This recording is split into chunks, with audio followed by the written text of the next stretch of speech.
200 years have passed since the Deliverer's fall. We had to return 3 core flames of law, romance, and ocean to stop Lygus, but even so, Terravox has fallen. The 2 geniuses vanished without a trace, and Zeridra embraced her fate. At this rate, Era Nova will come, and Amphorius will fall into the destruction.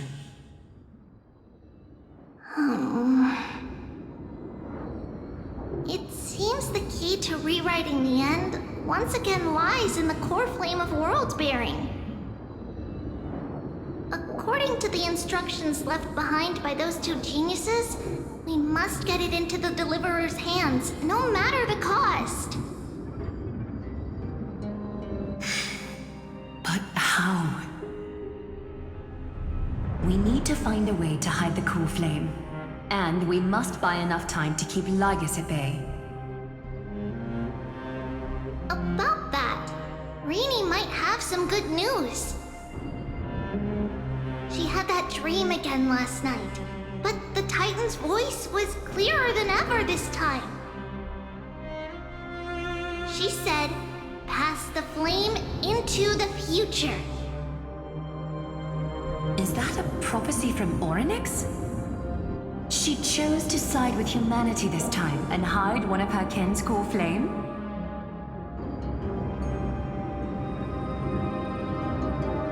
It seems Amphorius' fate isn't sealed just yet.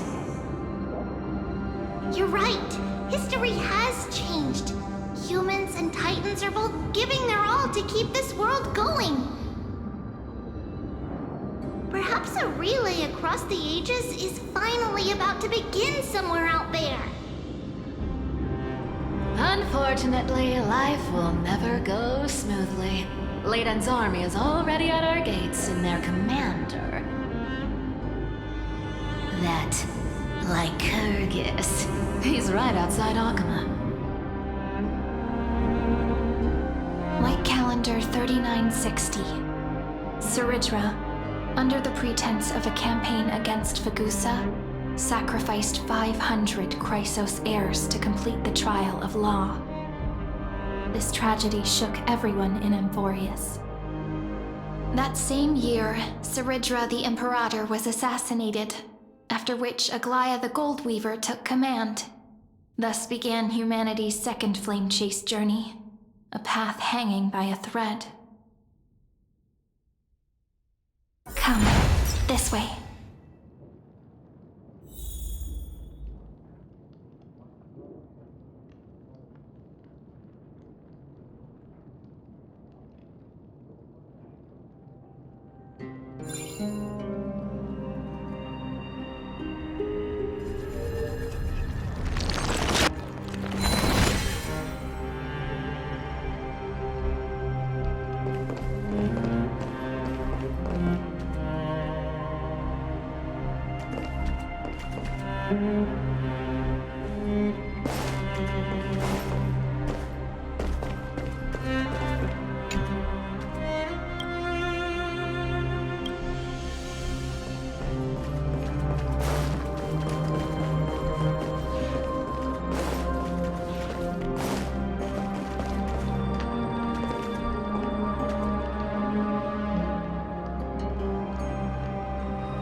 Deja vu.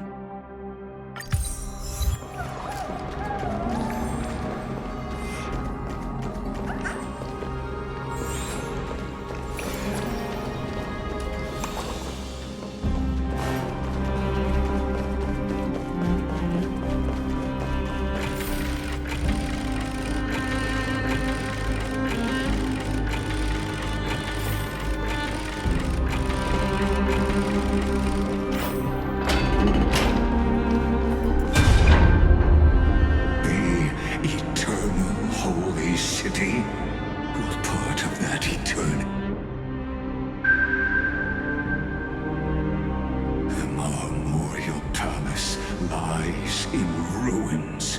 Countless mortals have perished because of your stubborn resistance. It's time you learned the cost of refusal. Now, answer my question again. Where is Kefali's core flame?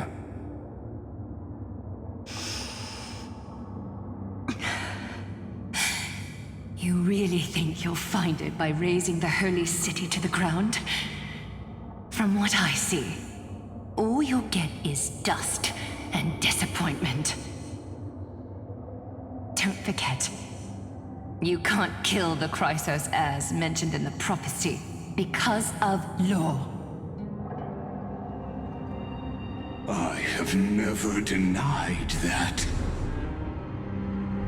Which is why I now place my hope in the faithful citizens of Akama. Perhaps they'll give me what I seek in the echo of your screams.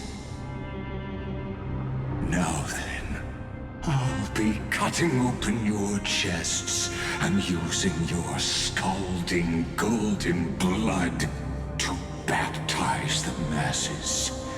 Allow me to apologize in advance. We shall start with you. Blind and foolish Lady Goldweaver. Leave this to me, Lady Aglaya.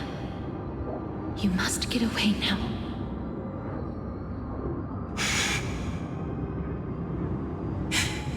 No, Holy Maiden. I'm the one who must stay. What? His conspiracy won't succeed. Because Romance is ready to make good on their promise to weave an indestructible armor for Amphorius. Its name is Solidarity. You must escape with your life and carry word of my death to those still fighting, then keep going with them. Just as the Imperator lit the torch of resistance with her death, my passing will make this flame everlasting. Take good care of it, guide it to the future, and place it into the hands of our deliverer. 50 years later, Lygus led his forces again to Akama. He charged directly into the Holy City and razed the Marmorial Palace. History would name this battle the Third Siege of Akama. 90,000 brave souls gave their lives for Akama that day, including their fearless leader, Aglaya. Go forth, Deliverer.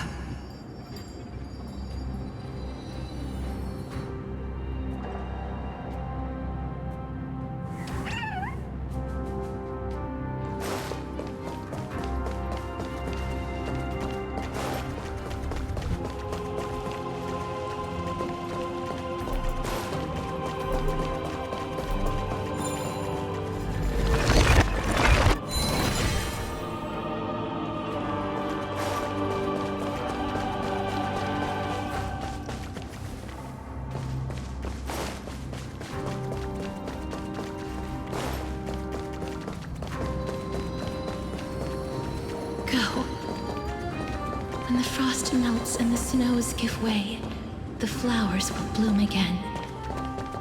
You'll find me there. So what you're saying is, Princess Homebuddy is never coming back, is she?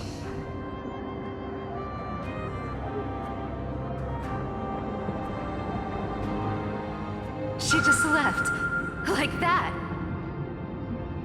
Since Cass has made up her mind, we can't let her resolve be in vain. But between staying in Akama and going to Styxia, What difference does it make when it's death either way? I'm against relocating. With Kefali's protection, isn't Akama far safer than that dead city? Cass's plan doesn't involve any relocation at all. Huh? Like you said, Akama is humanity's refuge. We never intended to get everyone moving to Styxia. It's just on Cass, Hycealans, and me to prepare the final trump card for the Deliverer. Wait, what kind of trump card needs all three of you demigods to throw yourselves away? We must lay down the path to the future so when the Deliverer returns, they'll have a clear road to reach the location of Aaron Nova. Styxia sits where death meets the ocean. There, with the combined powers of ocean and passage, we can summon a current that leads to the vortex of Genesis.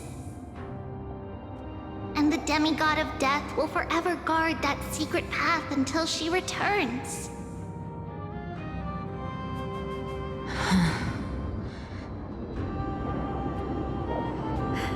We all know Lygos will set his sights on the vortex of Genesis. That's exactly why we have to do this.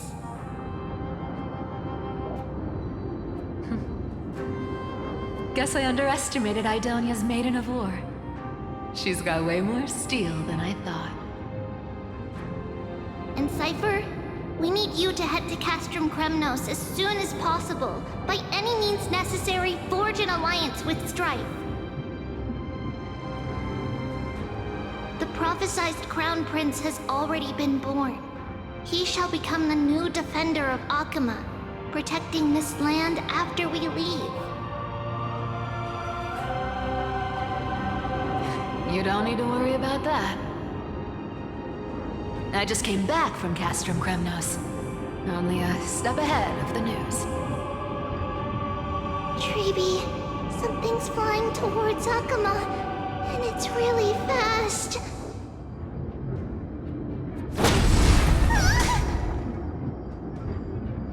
What is it?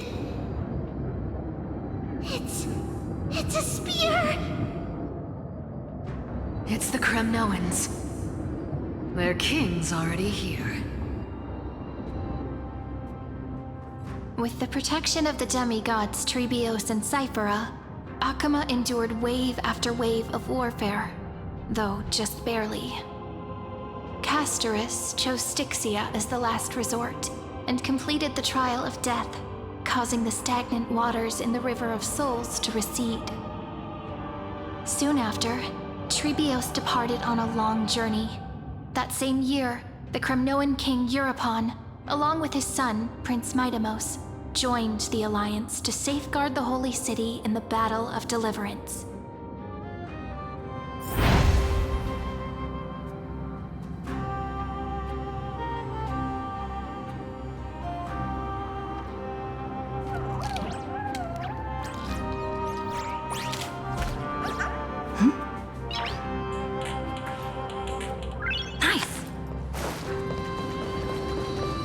Go on.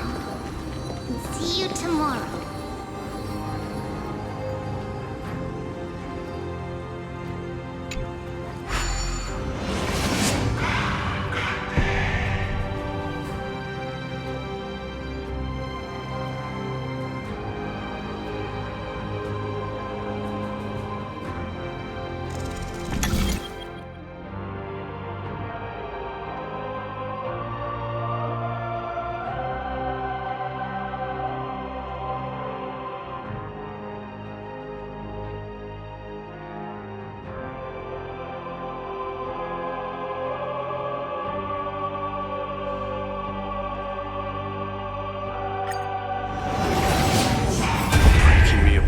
This world even one more second,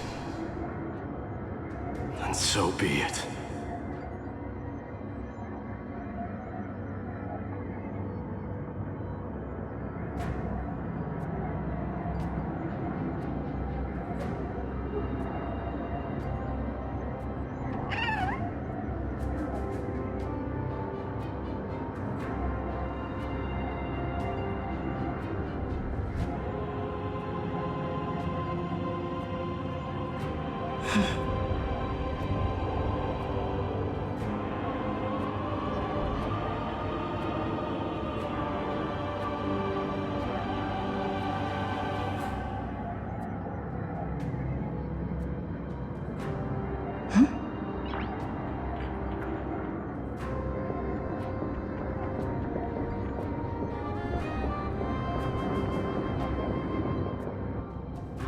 But it's gonna hurt a lot!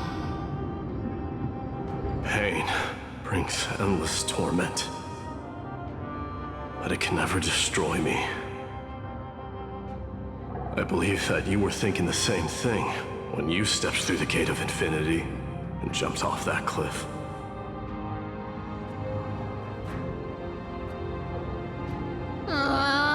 Can't argue with that. In the current situation, this is the only path Akuma has left. Just do as I say. Split my soul into 5 pieces. Forge me an immortal vessel. Let the blade of strife hang forever overhead. Locked in battle with their enemies to the world's bitter end.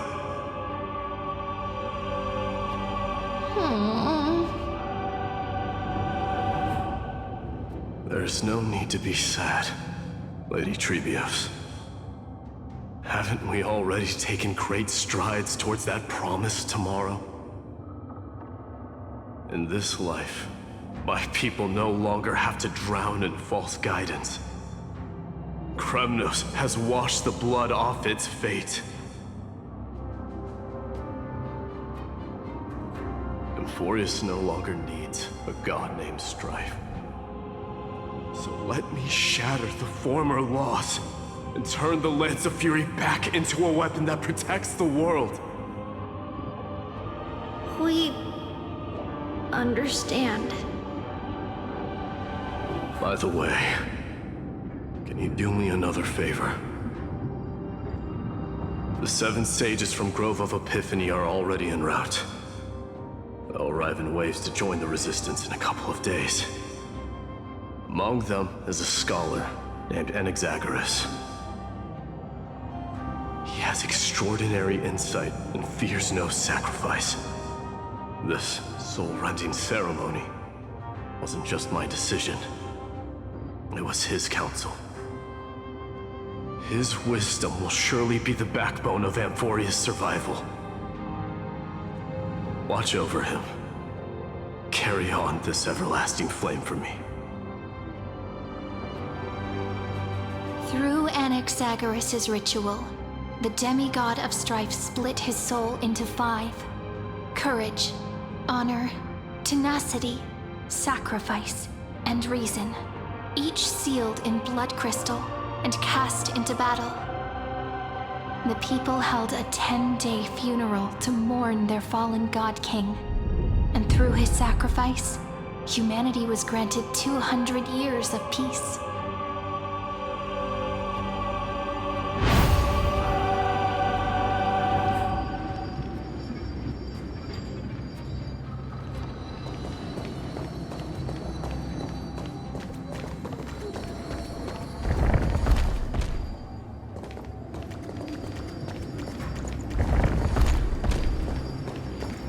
Keep moving forward. My blood will pave the road ahead for you.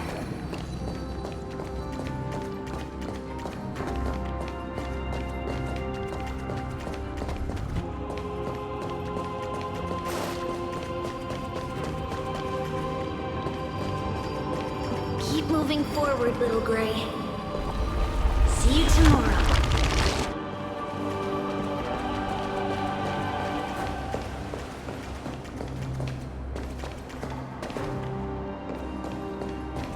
That seamstress wasn't wrong when she said a lie needs more lies to keep it together.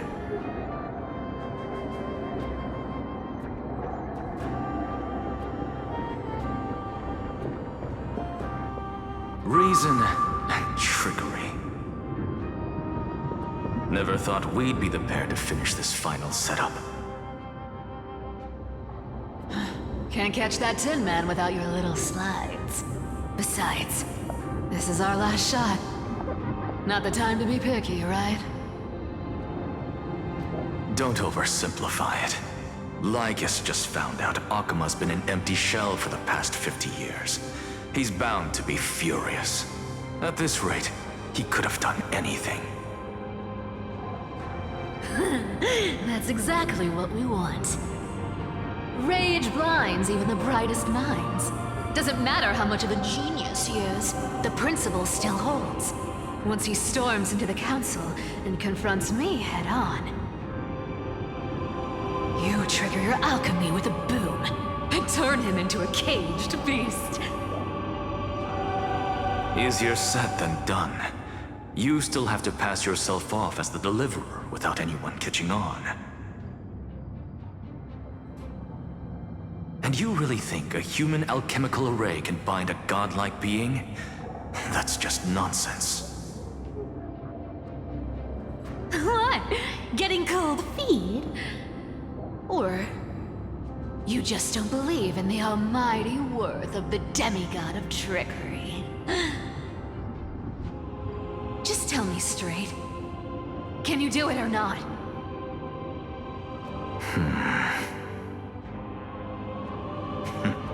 Of course I can. And it'll be child's play.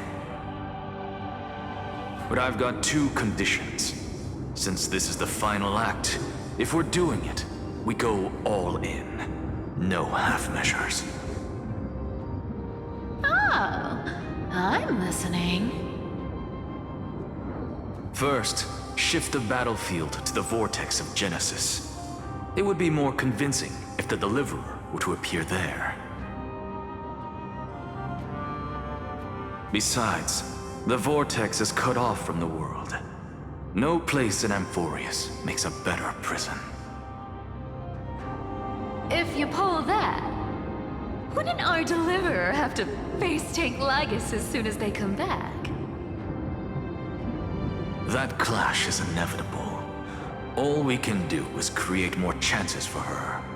And that's the second condition. The vortex belongs to Fagusa in the first place, remember?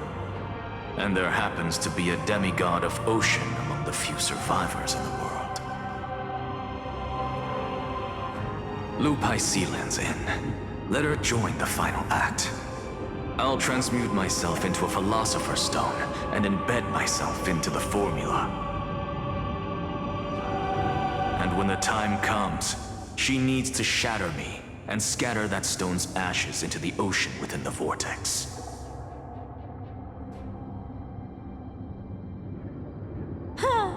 I guess people weren't wrong when they said you're insane, Grove Boy. I've got no idea how to outwit a reclusive genius. But making an anti-Catheran suffer? The demigod of reason has 10,000 ways to do just that. And what I just mentioned was one of them. So what exactly does your formula do? Now that would spoil the climax, wouldn't it?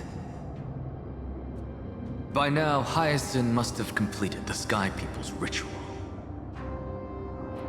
Since that Theoros loves a good performance as much as I do, let's make sure he enjoys our show to the fullest. As for how the Deliverer will complete the Era Nova, well, that will no longer be our concern. It was the last battle known to the world, initiated by two demigods least suited for war. In the end, reason and trickery kept their word. At the cost of their lives, they sealed Lygus within the vortex of Genesis, where he remains to this day.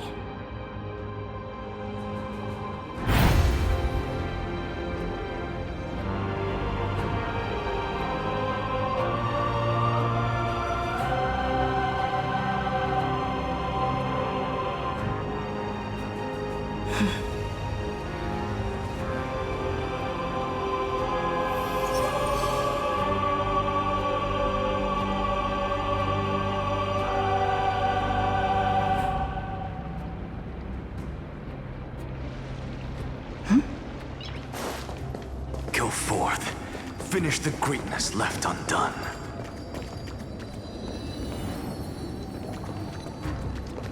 Quit overthinking! Just run! Keep running. That'll be enough.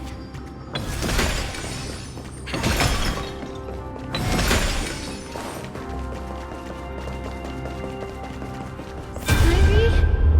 It's dead quiet here.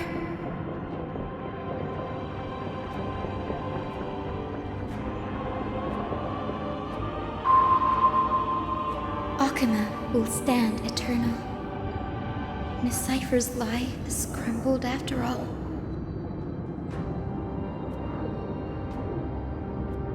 But it's all right, because all of us have fulfilled our purpose by now. When the Deliverer returns, no matter where she is, sky will turn clear, and a rainbow bridge will rise, carrying her to the final battleground.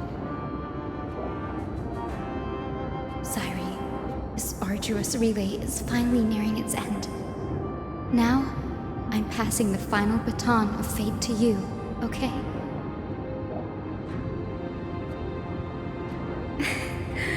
No, that's not quite right. After all, it was you and her who lit the first spark of this journey, wasn't it?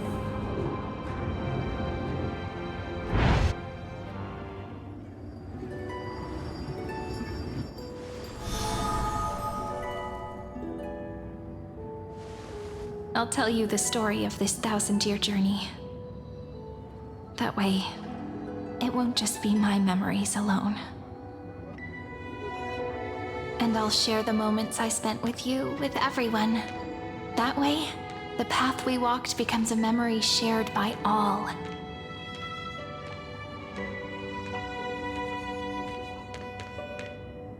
People will know that there's nothing left to chase. Amphorius has already welcomed the dawn foretold in prophecy. Just like I said, this should be easier than last time, right?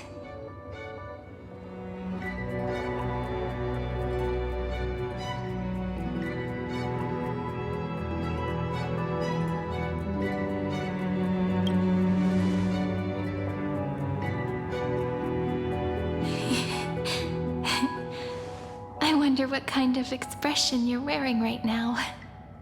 Probably the same as always. Calm, resolute, and brimming with confidence. If I have the chance, I'd love to see it again. Because it's really been far too long since we parted.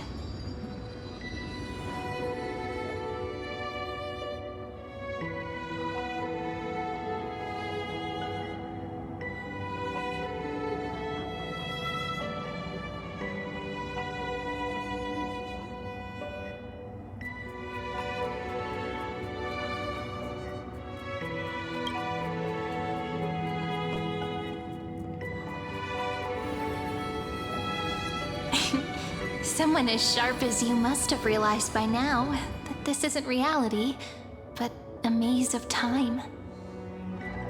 As the last link in the relay, I will return to the Temple of the Three Fates, tell Orynyx all of our stories, and bottle every page we've written into the little flask of memories. And then, may it set sail in peace. Drift down the river of time along with the core flame of world-bearing. Reach your side and lead you back to Amphorius.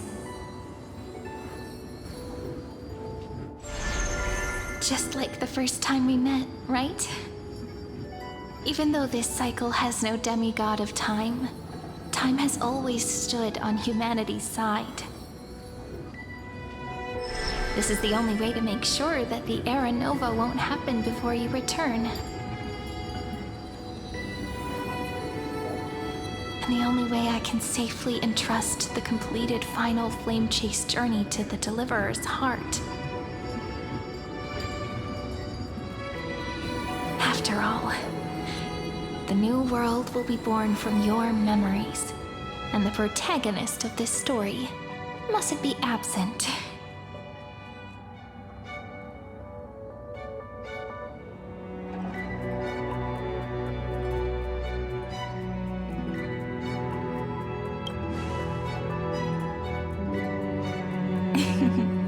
I believe you will never let us down, just like always.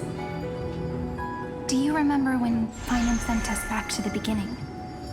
When you and I got separated? But in the end, I returned to you, carrying all that we've been through.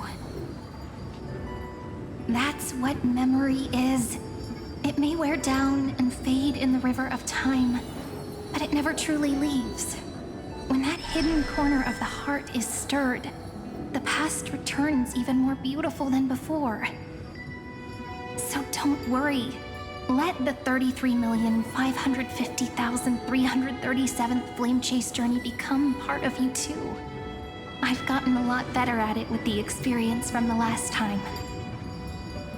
Next, you will head to Styxia and find the Vortex's entrance guarded by the demigod of Ocean before charging toward the final battlefield.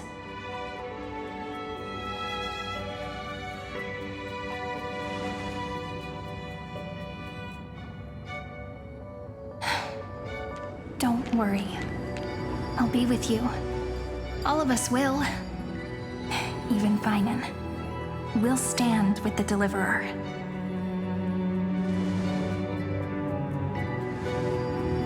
So say a short goodbye, then set off, just like we promised at the start. Toss away all unnecessary worries and troubles, and bring our smiles and determination into tomorrow.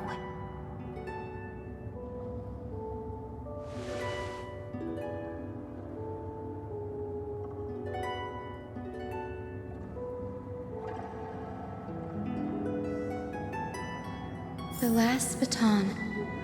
I wonder how long you'll have to wait before passing it on to her.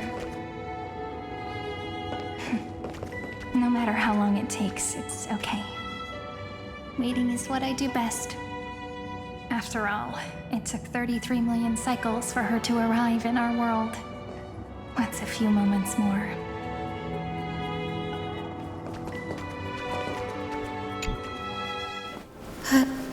Sairi, what if you wait and wait, but that hero never arrives? That won't happen. Because I know that no matter how long it takes, she'll definitely return to this place. We can't let her down.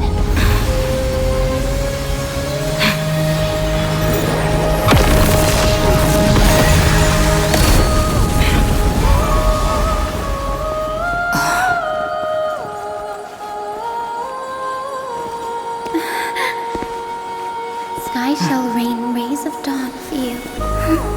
May romance be with you on your journey. And reason grant you enlightenment. Let strife bestow you with inspiration. Trickery ensure your success. Allow death to protect your soul.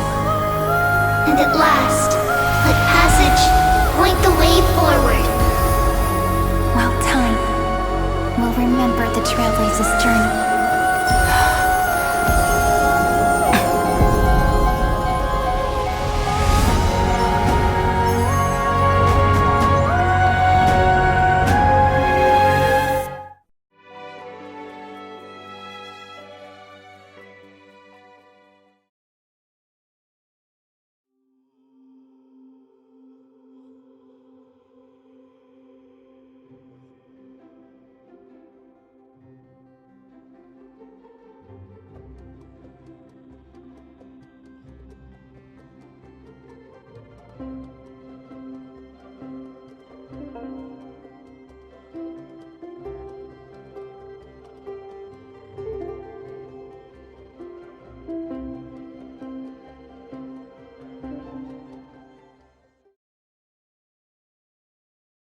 Is this Styxia? What happened to this place? I need to find the entrance of the vortex, guarded by the demigod of Ocean. High Sealands. Is she still there? Long time no see, Trailblazer. Generation after generation of Chrysos Air heroes have tried to defy fate with their blood and tears, either voluntarily shattering their souls or waiting in eternal solitude. But alas, fate can never be defeated. Reason and trickery may bind my flesh, but my will shall never fall silent. So the demigod of ocean, the Dux Gladiorum, High Sealands, sought to bring me into a fantasia with her voice and drown a genius in slumber. But alas, it was all a hopeless dream. That warden fell before I did, due to erosion of time, while her prisoner remained unchanged.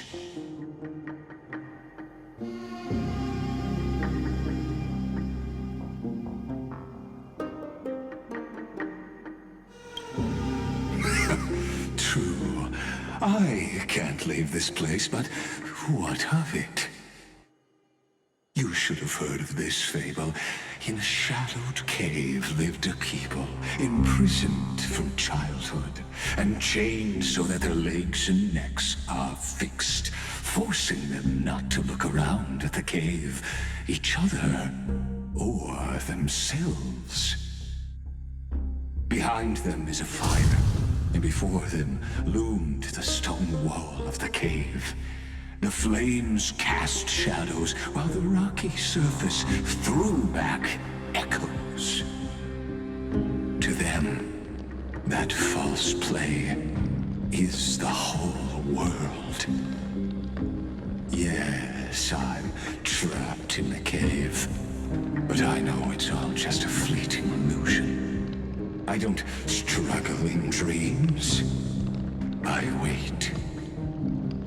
And now, my deliverer has come to defeat me and save this world that never owed you anything. Oh, you'll need to awaken the singer here and unseal the prison called Vortex of Genesis. You'll be the one to unshackle me and bring the cave crashing down. Of course, I don't mind waiting a little longer. Let me guide you through this next illusion. One last memory from that prison warden. I hope you'll watch the stories of this fantasia closely. Logically, the deliverer must see the world for what it truly is. Emotionally, this memory captures the fate of everyone in Emphorius better than anything else. Only by feeling it for yourself can you understand my point of view. The meaning of destruction.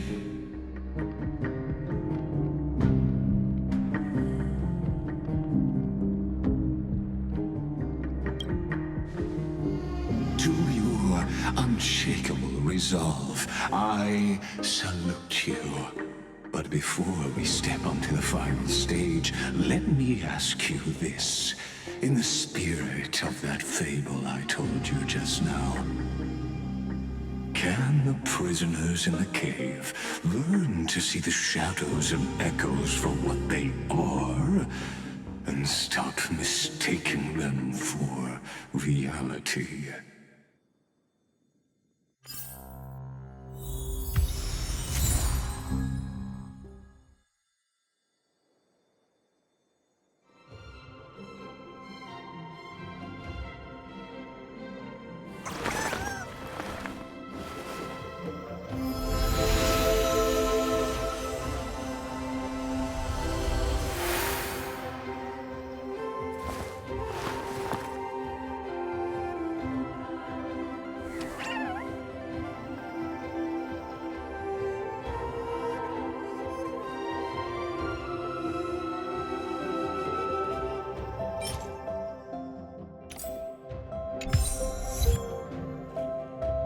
Look,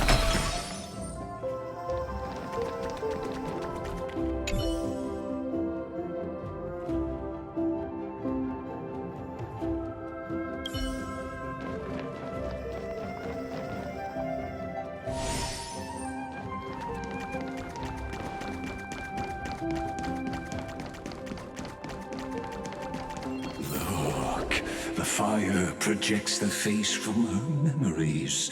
An actress upon the stage of this play.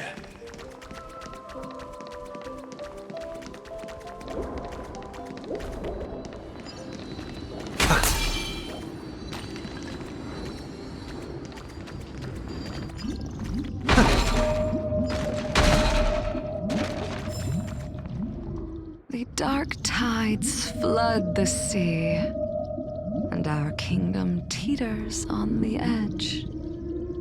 Fear not. Our queen has gone to the borderlands. She'll quell this calamity herself. This is the scene when the Chrysos heir of Ocean was born. She was once of a Titan-kin race named Sea Sirens. At that time, Kozlana had suppressed the Black Tide's rise, but he was unable to remove Iron Tomb from its roots. The Black Tide still roiled in the depths of the world, and the kingdom of Sea Sirens was the first to face the destruction head on. Listen, I heard Electra's voice. She's calling to us. Let's go. Her voice carries the Queen's command.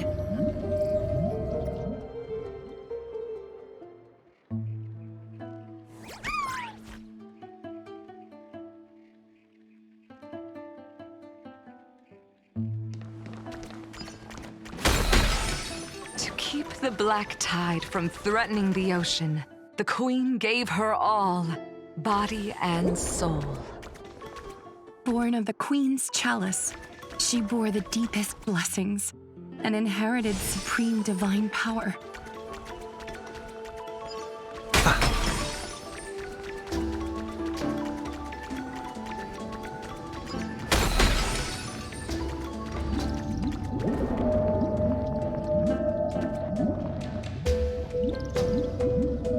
My sisters! You're finally here! Of course, Electra. Your beautiful melody drew us here.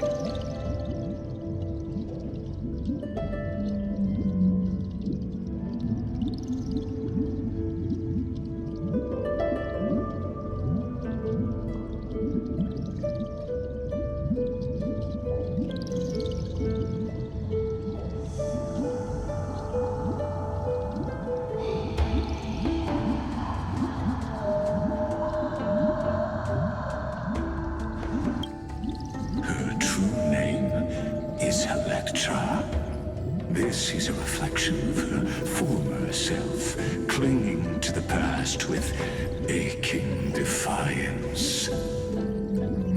The Queen summons us. She must be near exhaustion. The Black Tide will soon enter our borders. Then what do we do? Will our seas fall to darkness and terror as well? Don't worry. We shall lift the chalice in her stead to catch the Black Tide, and stand together to safeguard our realm and its people. Such tiny Titankins, thinking they can stop the tide of truth. How naive. And that naivete is the root of all suffering.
The Queen's palace.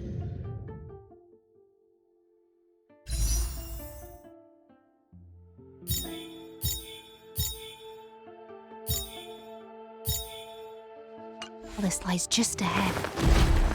Even her once graceful form is now tainted and drowned in dirty mire.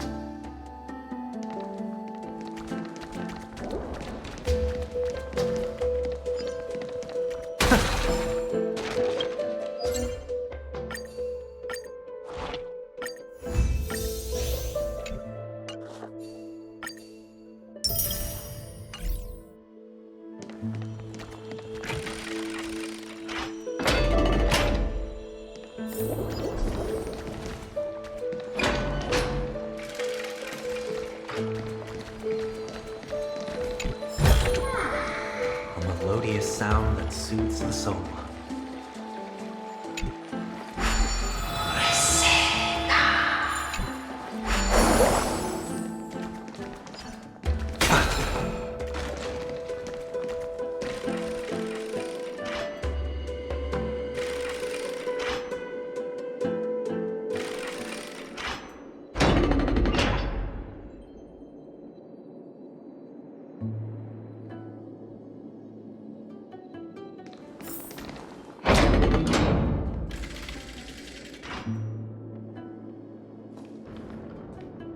Oh, Fagusa, our noble queen, we've come at your call.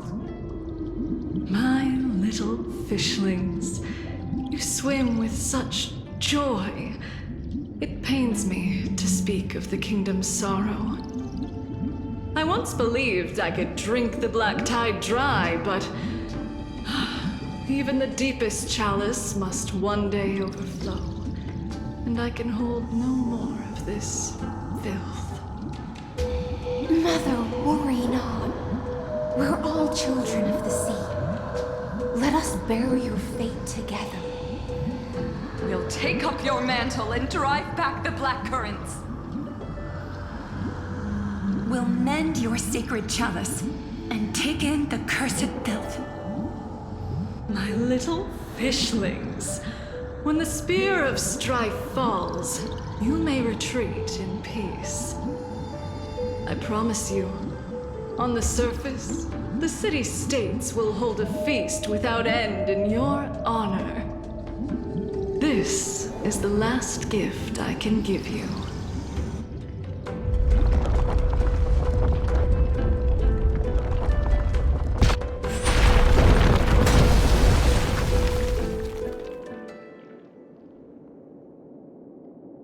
Fagusa sank into the abyss.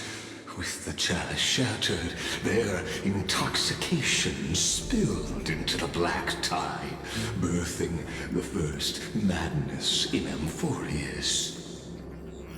Sea sirens followed one after another, hunting for the Titan's fragments, until their flesh decayed and their bones crumbled, all for the promised final feast. Keep watching, but tread carefully, for the stage ahead is crumbling with age, just like her shattered fate.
melodious sound that soothes the soul.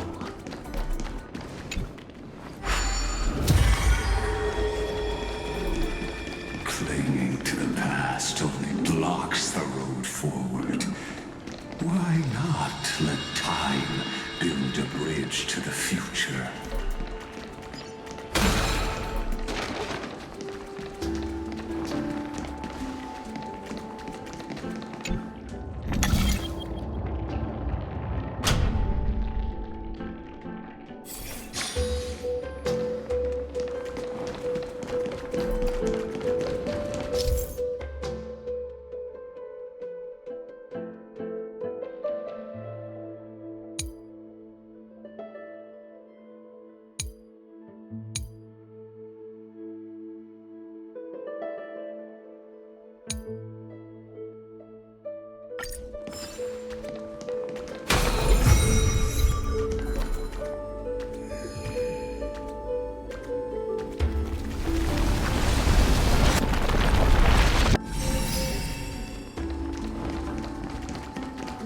Your wisdom far surpasses even the bounds of reason's model.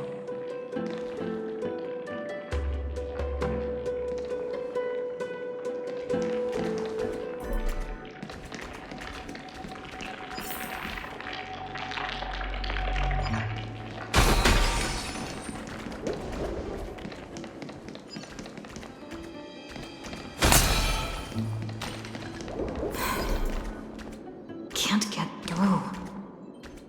Looks like I'll need the miracle orb nearby.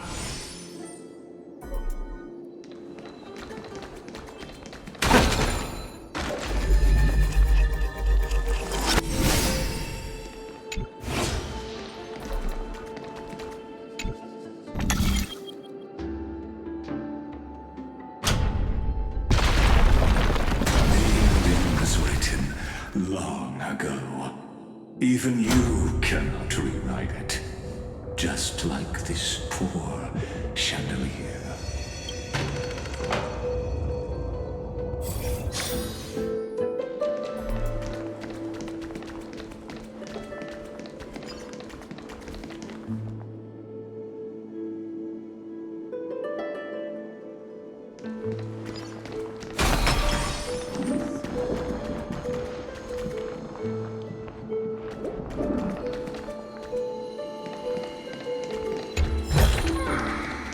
Fruits of a long journey.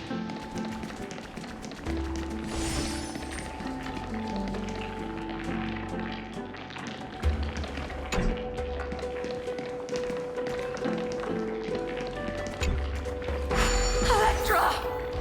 The fiends have gnawed my tail. I can no longer swim to the far seas. Electra!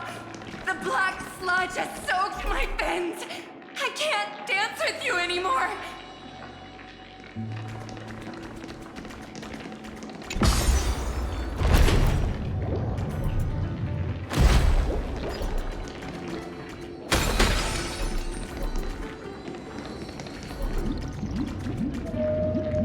Sisters, don't give up. Remember the Queen's promise of a feast in the city called Styxia. I haven't forgotten. It visits me in dreams every night. I dreamed of a shining city, its lights piercing the deep gloom of the seabed. I dreamed of children placing garlands on our bone homes, and poets praising the sea sirens for shielding the world. But what a shame. We can go no further. Please, sing to the humans for us. Sing of the deep sea's legend in our place.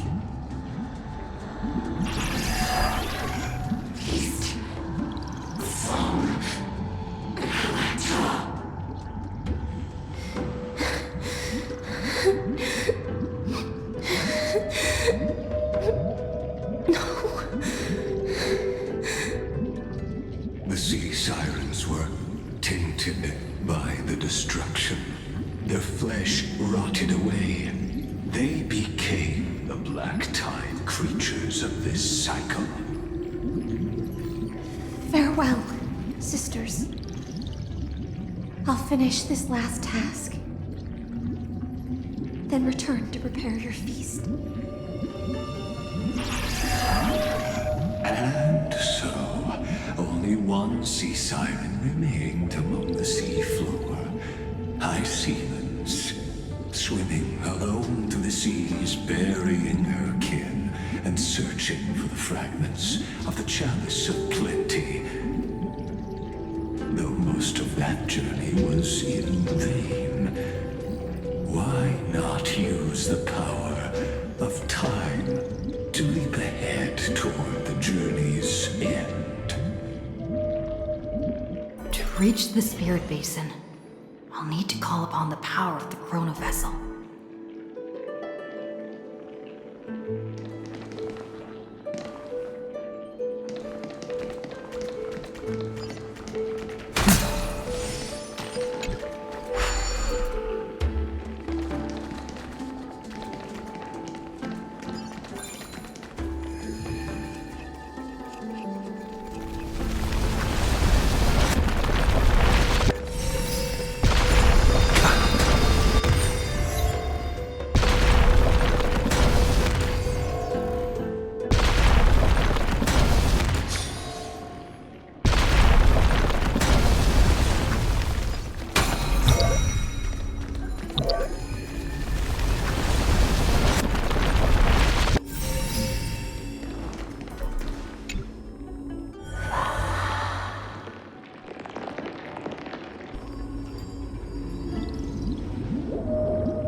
The Chalice of Plenty is whole again. The Lance of Fury emerges from the River of Souls, and the gods reclaim their duty to hold back the black tide. I am freed from endless toil, and now walk toward the rites at Styxia. I bore my sister's dreams upon my back, took on a graceful human form, and hoped to find a grand celebration on the shore. My fins became legs, my scales became skin, and the sea foam on my body became a shimmering gown. But when I stepped onto land, there were no festivals with honey brew, nor poets plucking harps, only silent death, drifting gently along the River of Souls. When she fulfilled her wish, she only found Styxia to have already repeated the mistakes of previous cycles and was swallowed by death. Hopes and promises are nothing but the foam of dreams. I am a sea siren, a vessel born to contain the tides. Now that my task is done, and the promise is broken, how am I to go on in a world drowned in shadow? Fagusa, my noble queen. She evaded my questions with drunken stupor. She told me a grand feast awaited me in the surface world. So I wandered lost, groping through the dark. The feast she spoke of. Where is it? Lonely Blade, I shall grant you everything you seek.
Emily_759 just followed.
signs of a long journey.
Melodious sound that soothes the soul.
This is pure genius in action.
pretty underworld.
powers alone and force strife into retreat. This swordfish that commands thousands of legions. Whom does she serve?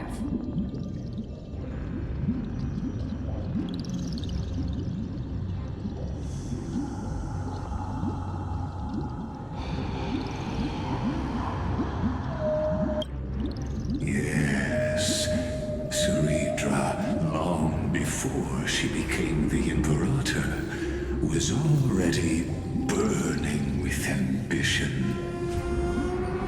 Sovereign who follows prophecy. I am no one's sword. I am just a wandering fish, seeking clarity through bloodshed. Then how about letting the sword dance for me?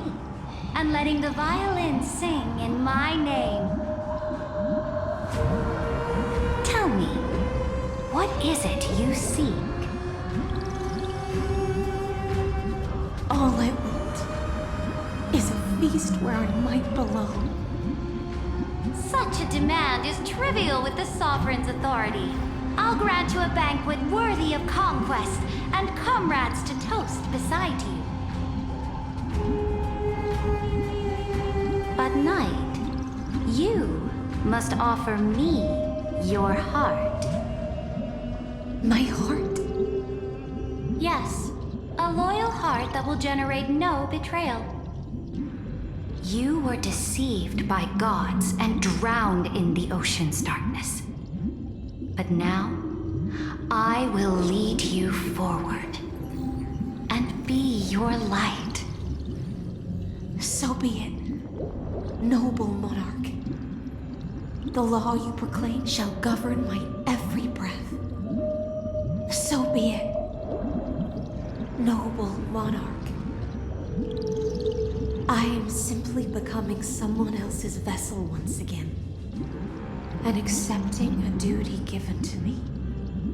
And thus, in her hollow drift, she finally found a new purpose, like sunlight piercing the deepest trench.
Noble monarch, I've cleansed the foulness from the road as you commanded. My blade, you've helped me ascend and take the crown. Ask, and you shall have your reward. What I desire is the same as before. A feast. Look, I've prepared you a grand banquet. The finest honey brew and tributes await. Fish are drawn to light by nature, for the deep sea knows only gloom. Now I found a flame. It may scald and burn, but it's the only light. Come, let us join the feast. Perhaps the path forward lies hidden among the revelry.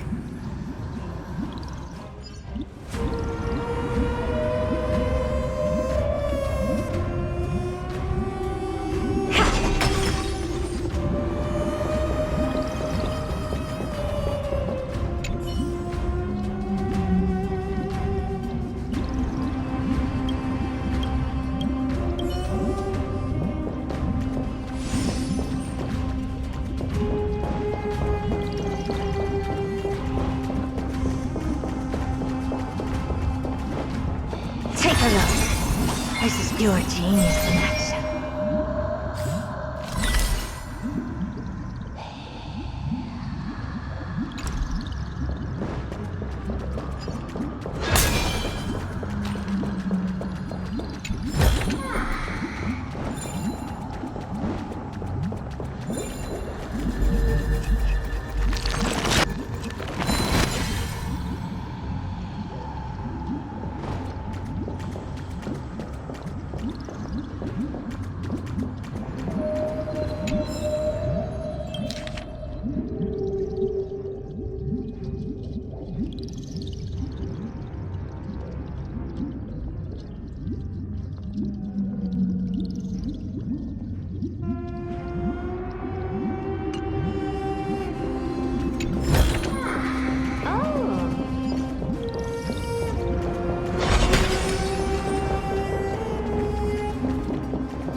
Open sesame.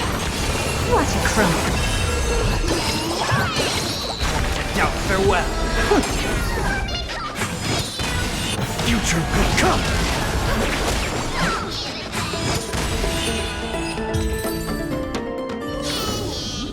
Amazing.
Imperator's about to begin a new campaign?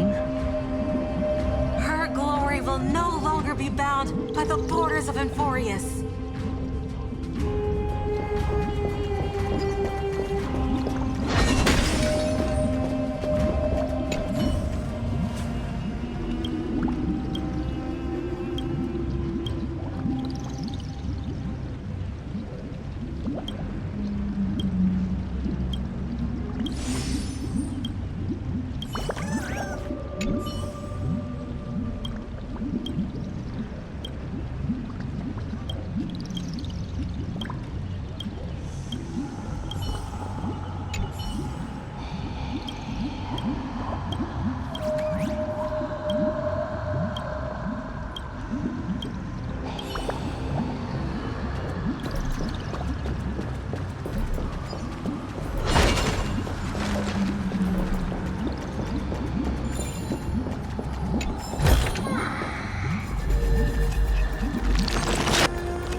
My faithful subjects, tonight's feast is not just for the past.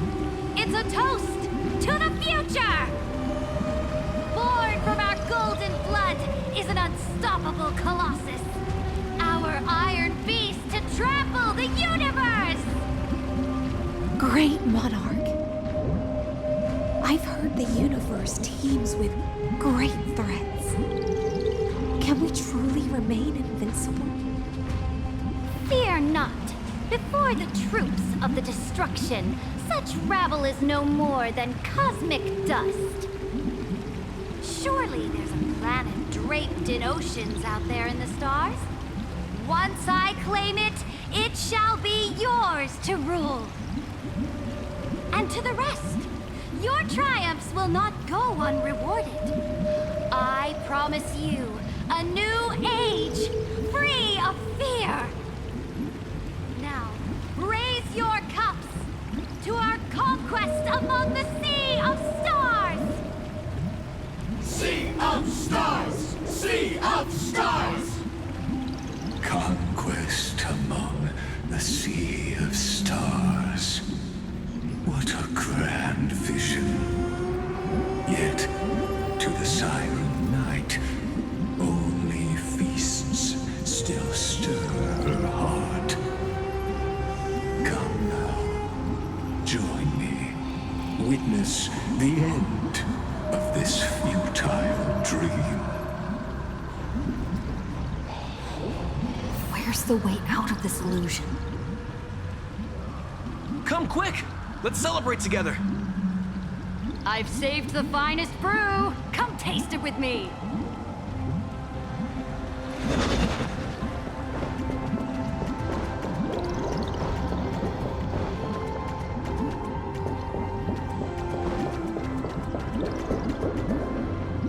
Noble knight, you are truly a blazing spark. It is my honor to share this banquet with you. Noble knight, you have earned victory with your blade, and you have every reason to revel in this moment of triumph. Let me pour you a glass of honey brew. Noble knight, with the sovereign now enthroned, this triumph is yours as much as hers. Let me raise a toast to you. Noble knight, your strength is boundless. Lead us to conquer the universe, and let us toast to that vow! Then drink we shall. Raise your glass. In the deep sea, I never knew what fire was. But when I set foot on land, the first light that I saw was the flames of war, lit with golden blood. It scorched my fins, made me feel pain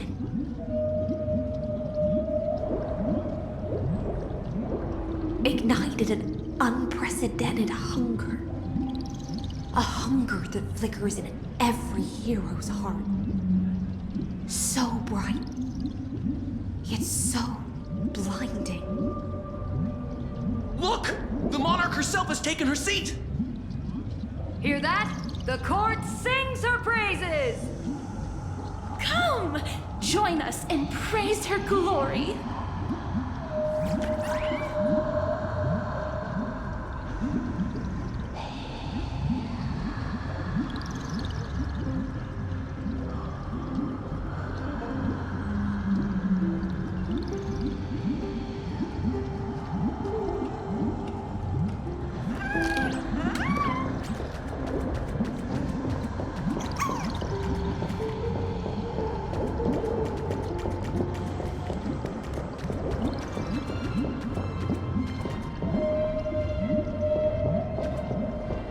One eye of hers sees glory, the other sees corpses. And yet, she cherishes the name of glory more than fear and death. As they say, the coward died 1,000 times before his end. But the brave face death but once, which gods stand witness. On the eve of war, we sang our hymns and set our sights to sail beyond the stars. The legions will climb aboard the beast, riding it like currents across the cosmos. Planets after planets flew the flags of her crown. Realm after realm was ignited by her flames of war. As the final resistance fell silent, a vast empire rose from among the stars. And this small pond at last embraced prosperity and peace. That's how the story ends. Tell me, visitor, in this dream, did you enjoy the show?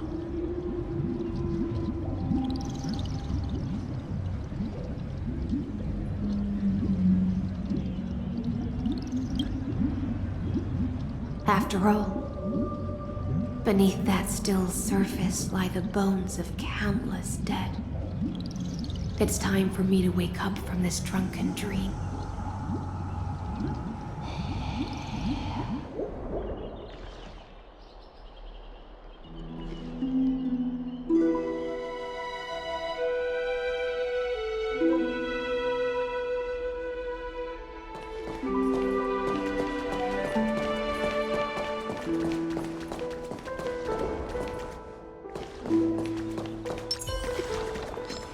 Light up the dawn.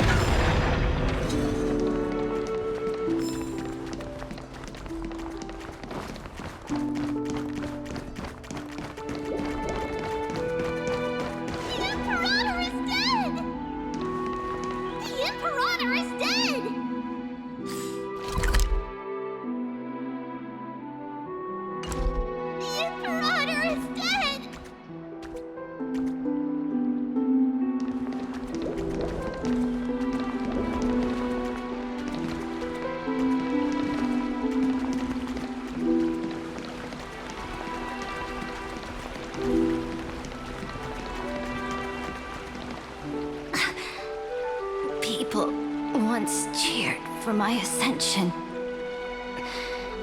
And now they cheer for my fall.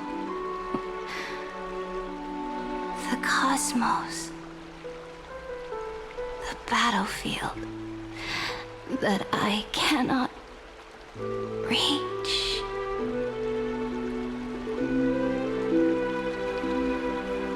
Before the Sovereign's conquest reached its end, her life and ambition had already been swallowed by the deep sea.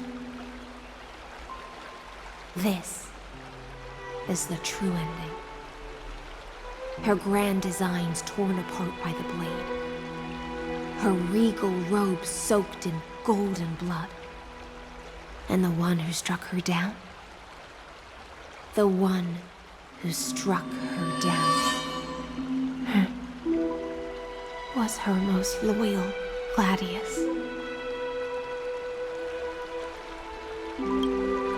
I don't need to explain myself.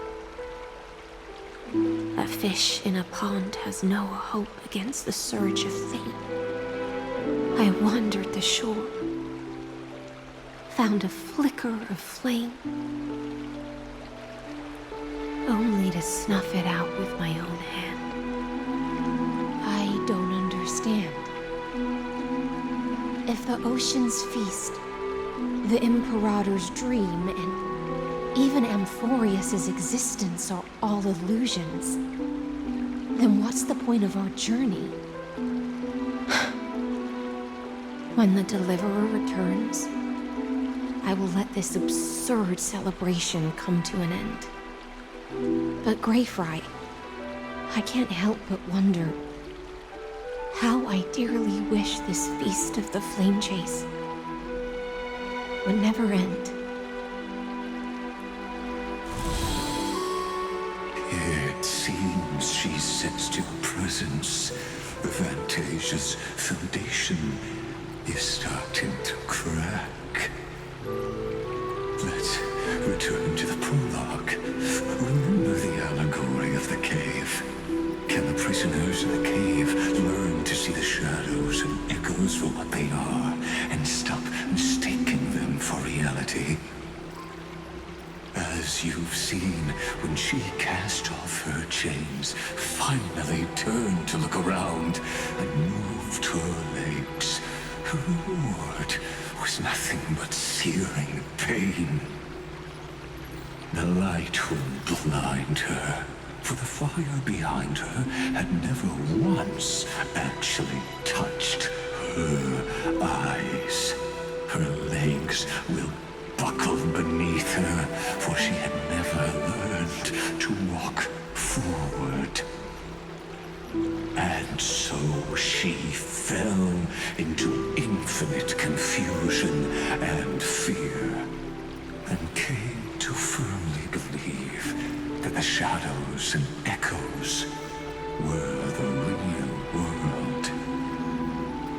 But we in the cosmos, are we truly any wiser than she was?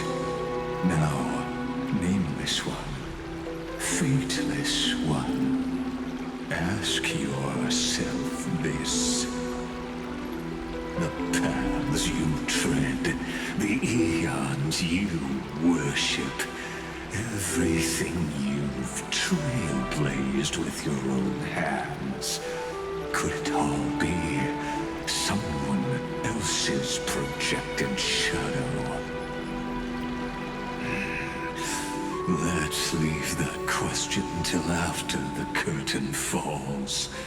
Once you've unearthed every last truth and reached the prison built for me by the demigods, I'll speak with you face to face.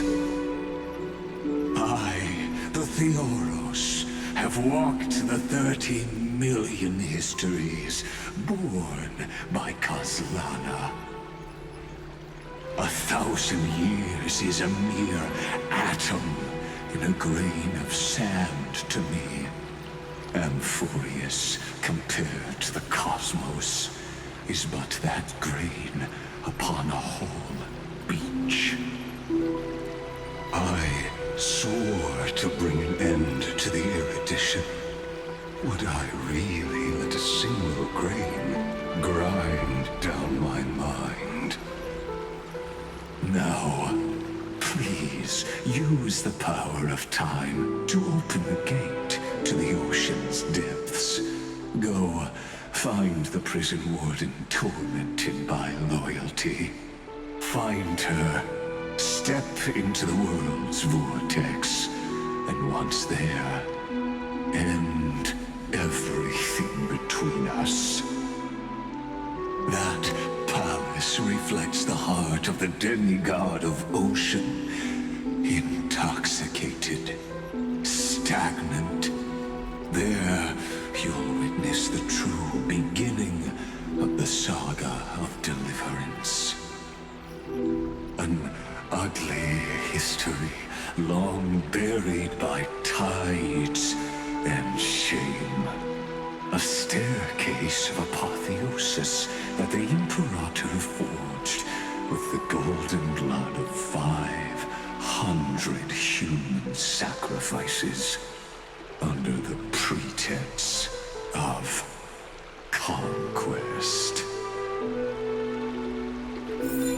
I'll wait for you at the heart of the world. But to reach the place, you must find the prison warden, lost in her stupor.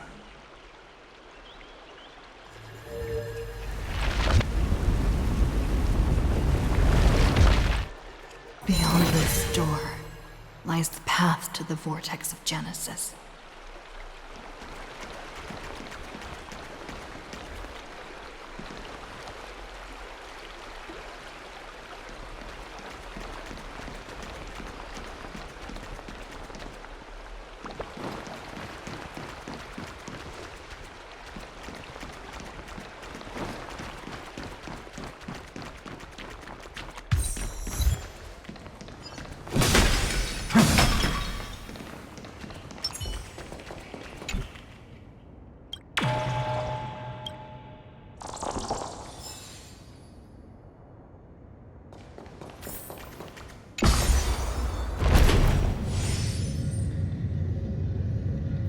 Now step away from this false banquet. And then onto that bloody stage.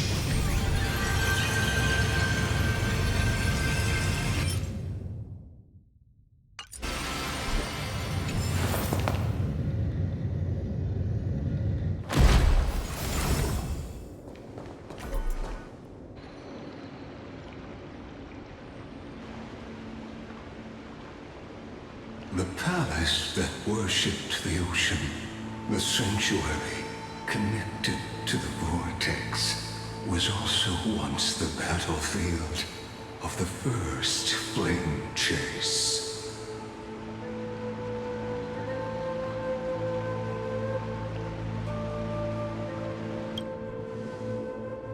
Her exuberant song halted the passage of time in this place, imprisoning my body and shielding her soul from deterioration. All just to await your return. The twisted time and space reflect her confusion.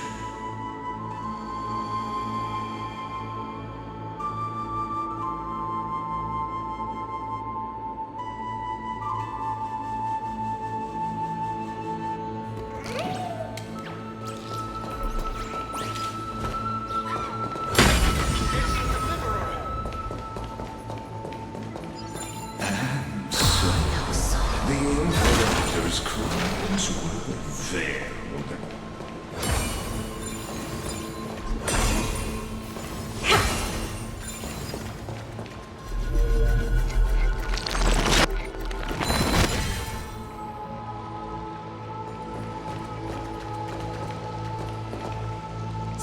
Stay away from Apollonius! This cup of honey brew. What a sweet aroma. Run, Virginia. Dux Hakalithist! We can't give up here! Love steeped in death. How delicious.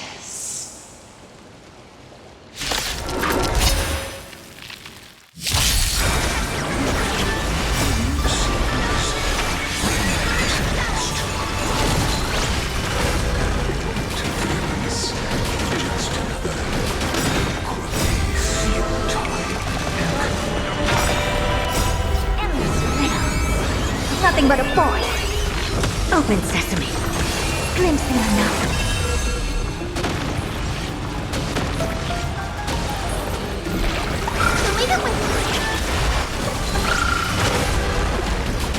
trial. Dispel the gloom! Restore the skies!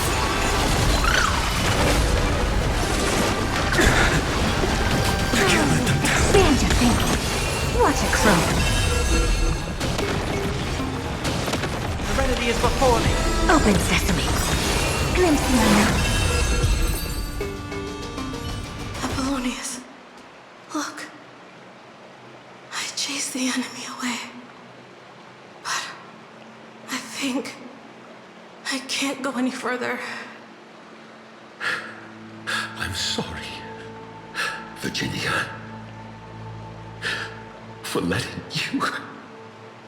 It's okay. I'm glad to die by your side. Ah, such an ironic twist of fate.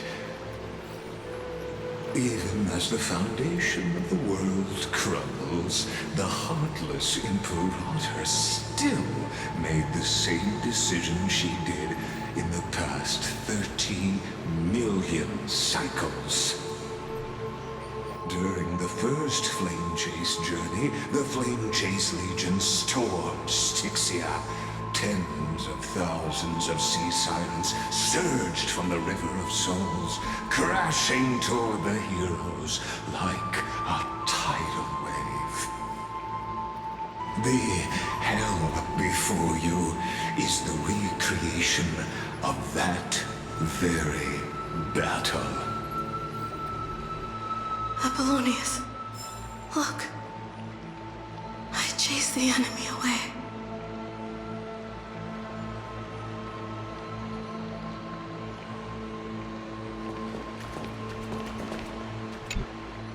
There is a letter I never got to give to you. Let me read it to you. It's my final poem. The shadow of a tree frames the sage's back, like a boulder bearing the rings of time.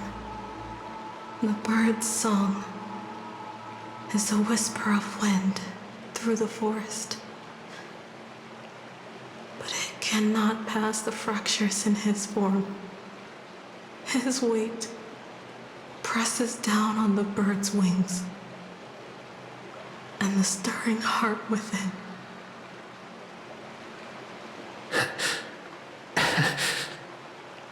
I always wanted to tell you. You look beautiful when you read poetry.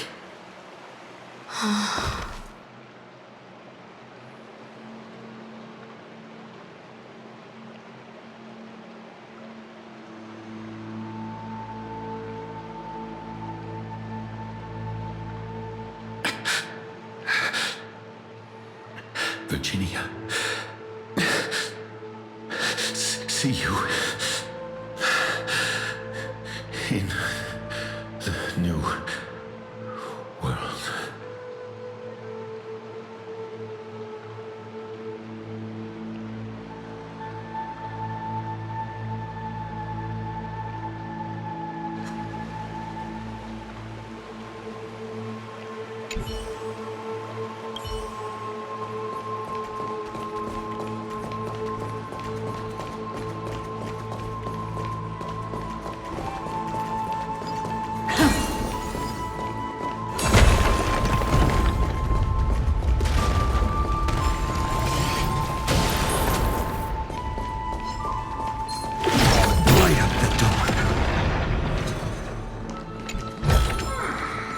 Priest it all.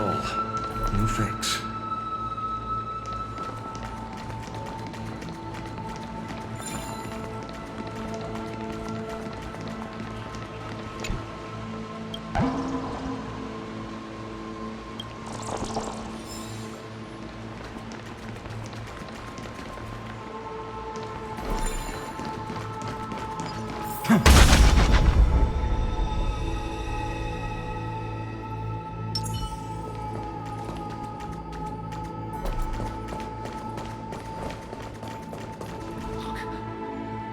It's the delivery.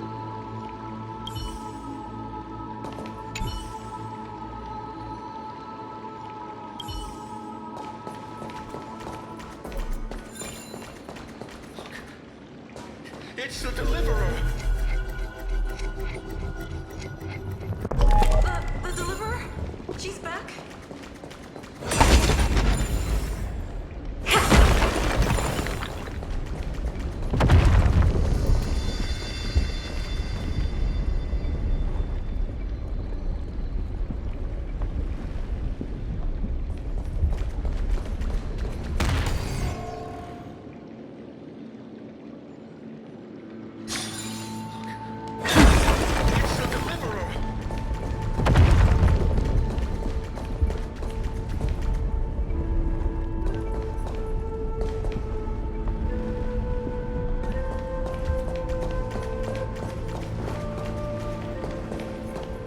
A painful past, yet hidden beneath a veil of joyful song. Two discarded data clusters waiting for someone's return, it seems.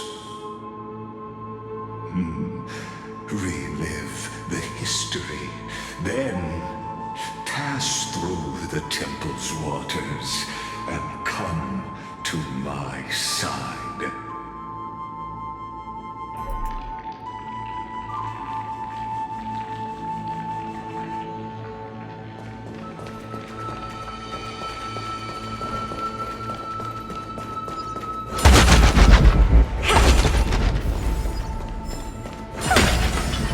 Take a look. This is beautiful.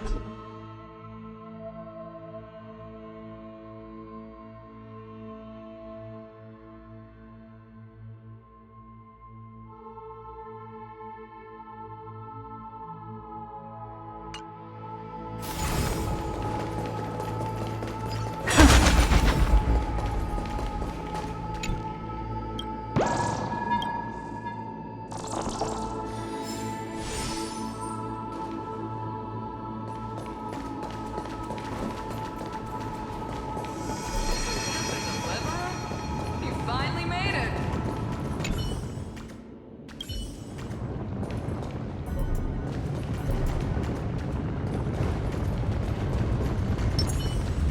Light up the dark.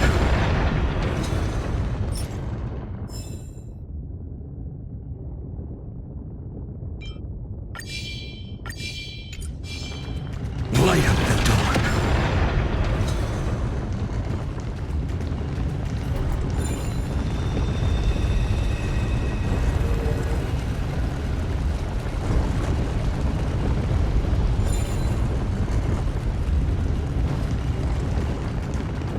Isn't that the Deliverer? You finally made it!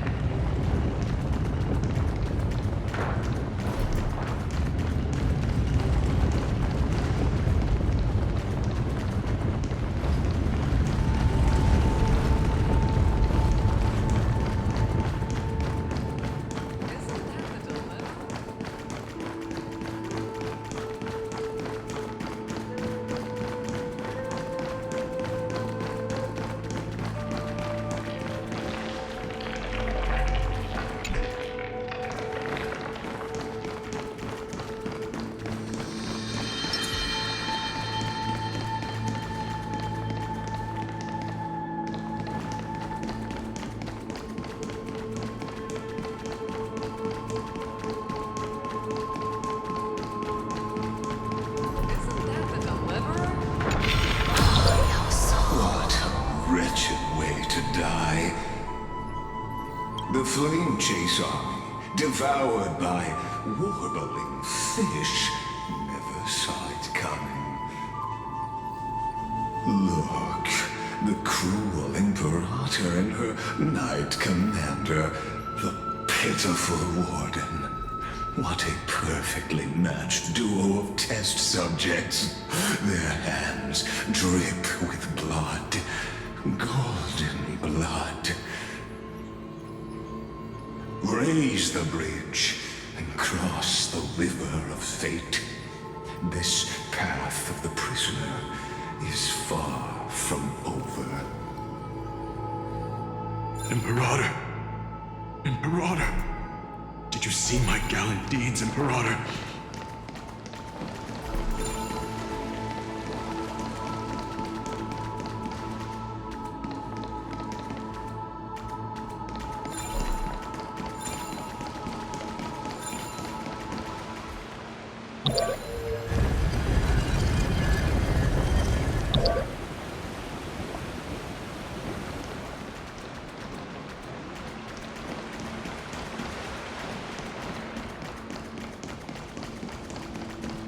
Imperator! Imperator! Did you see my gallant deeds, Imperator?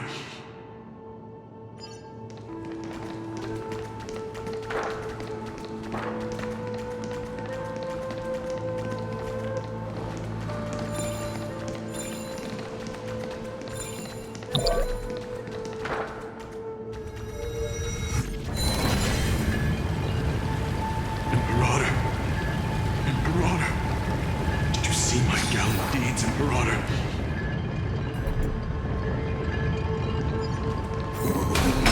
A sovereign and the sword at her side. There are countless counterparts across the cosmos.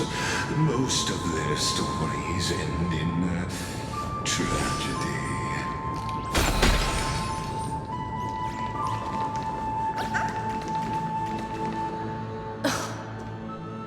Imperator, why did you? You're here, Dux Gladiorum. You ordered me to seal the sea route and handle threats from the rear. So why didn't you wait for me to return? Why send the Vanguard ahead and let them die in vain? Die in vain? No, you're wrong.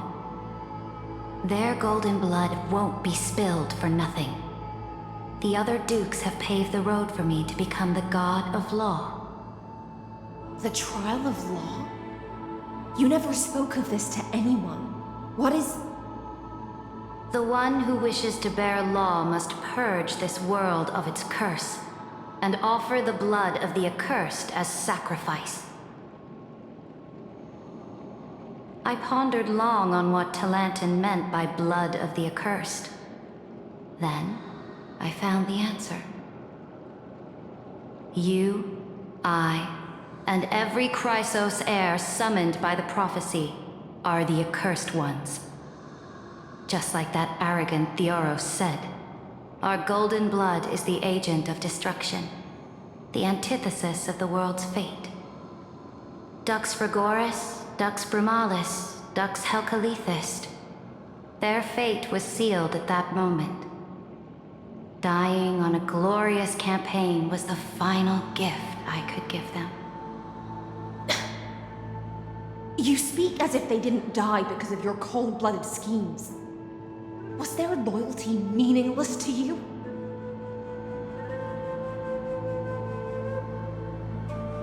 Losses are a constant on the Flame Chase journey, among which even life itself holds little value. If a subject marches to war without that conviction, then yes, as you said, shallow loyalty means nothing. And what about my loyalty, Ceridra?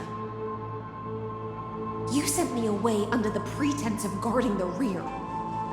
Was there any shred of humanity left in you?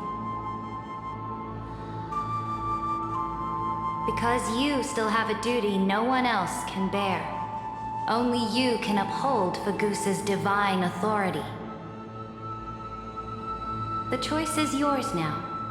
Cast off the chains of loyalty and drive those blades through my heart. Or stand with me and sever the ocean's last breath.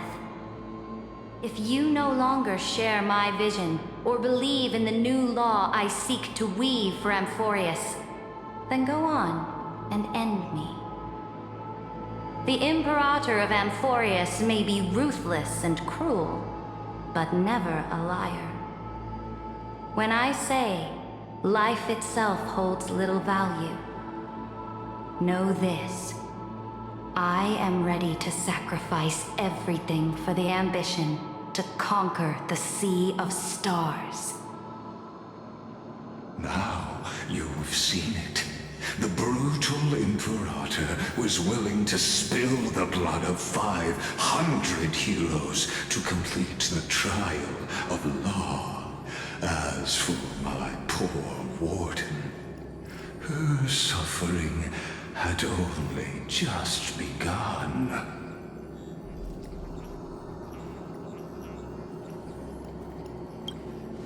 I'm no storyteller.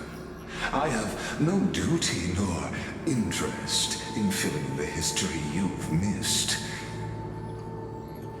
I just want you to witness the monstrous choice the Imperator made before the Chrysos Heir turned their blades against me.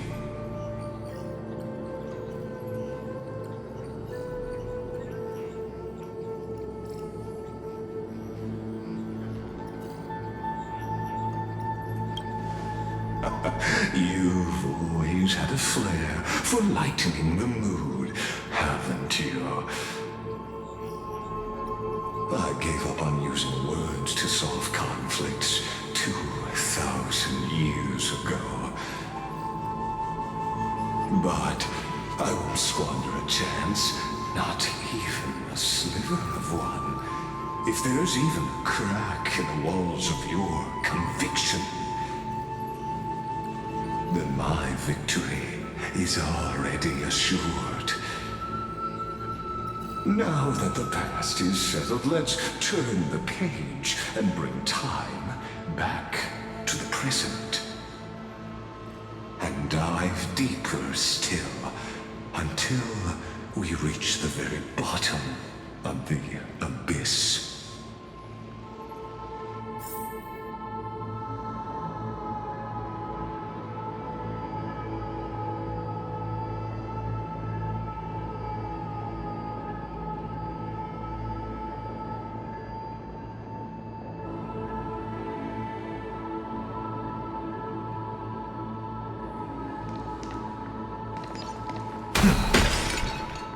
The fleet that rode the waves was dragged down into the deep. The flame-chasing nymphs were reduced to ash. What a tragedy.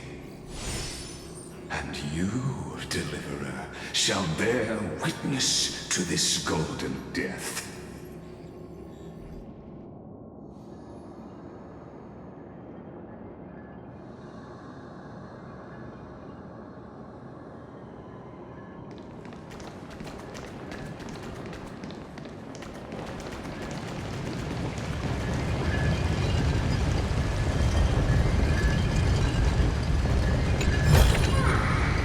Melodious sound that soothes the soul.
Light up the dawn.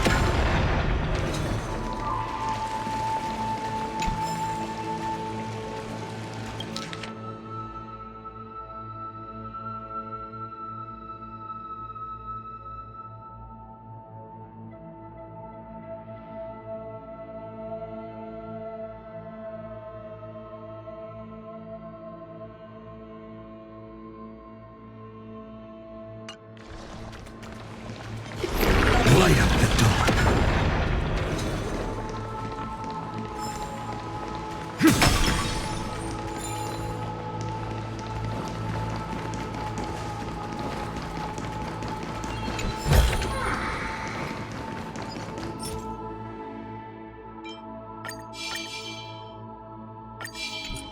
Light up the dawn.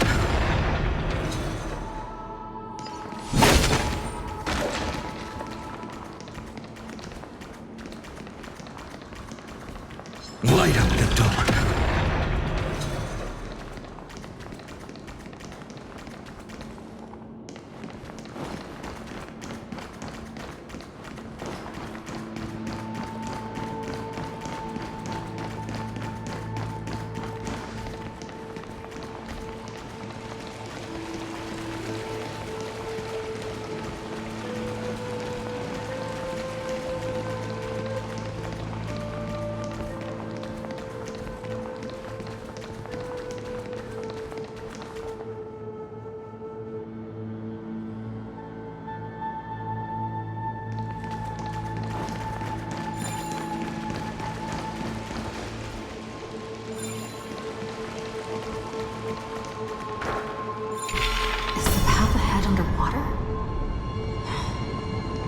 The Orin absorbed to bring back the chrono vessel from the past.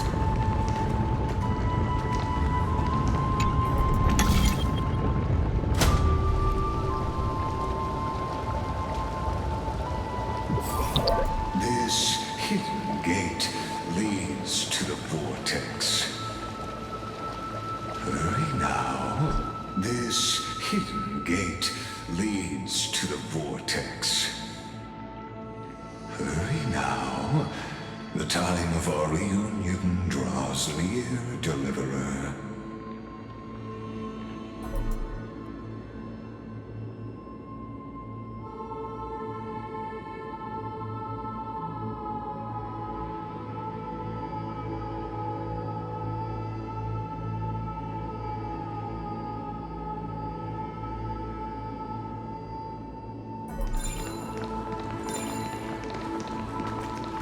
Light up the dawn.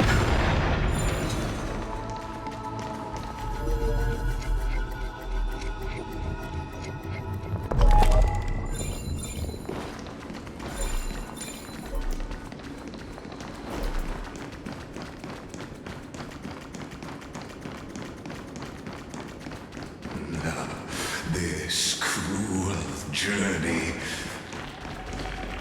will reach its end at last.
The fleet and you.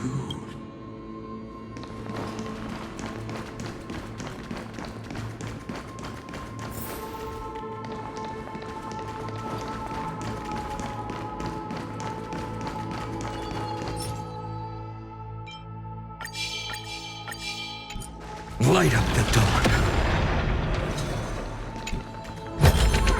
Is this also a blessing of the Trailblades?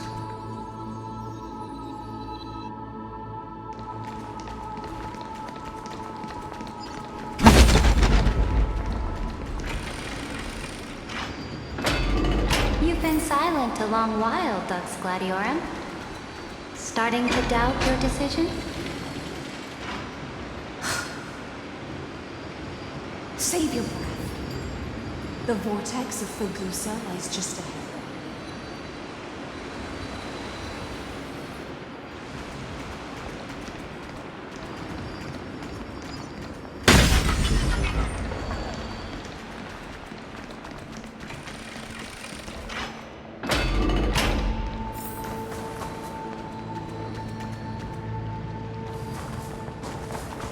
After the trial, there's nothing left between us.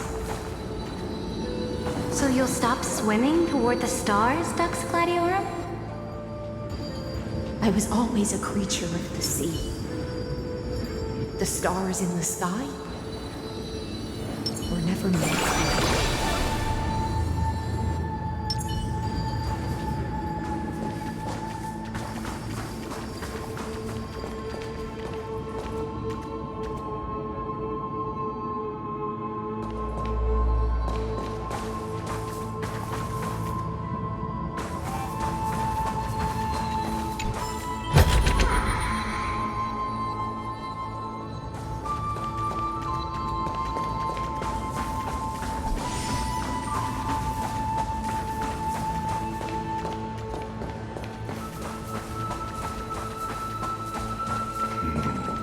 Look, a gravestone.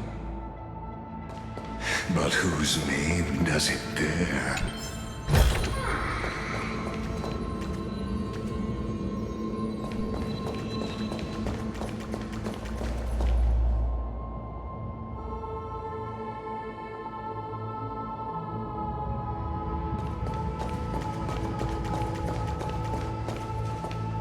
It was here that the prisoner, who thinks herself the prison warden, made her choice.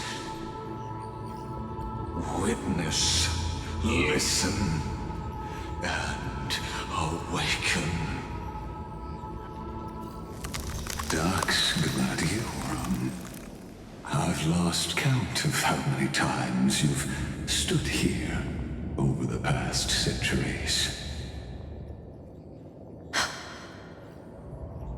You talk too much for a prisoner like Kurgus. Two geniuses who defied law and all the Chrysos heirs who sacrificed themselves in this cycle worked together to chip away my strength. But they, you, can never affect my will. And as long as my will remains intact, I am free. Don't get ahead of yourself. I still have ways to chain your divine soul. Please, do surprise me.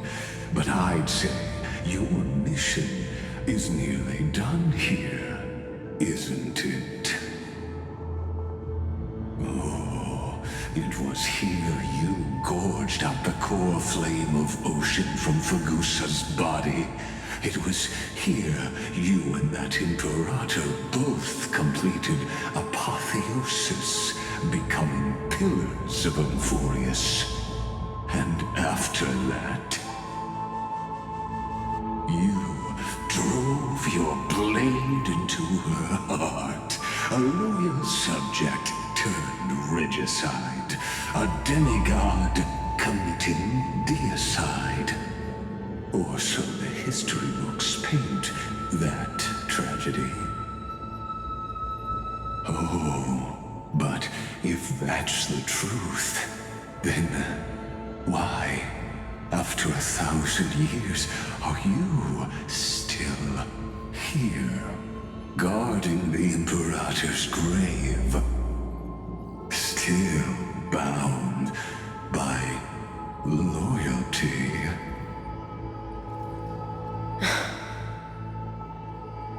Come to think of it, perhaps I'm not the only one imprisoned here.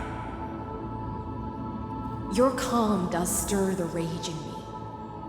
As if the one paying the price here isn't you, but us. The ones who lost everything. That's only because I've waited 13 million lifetimes for my vision to be realized.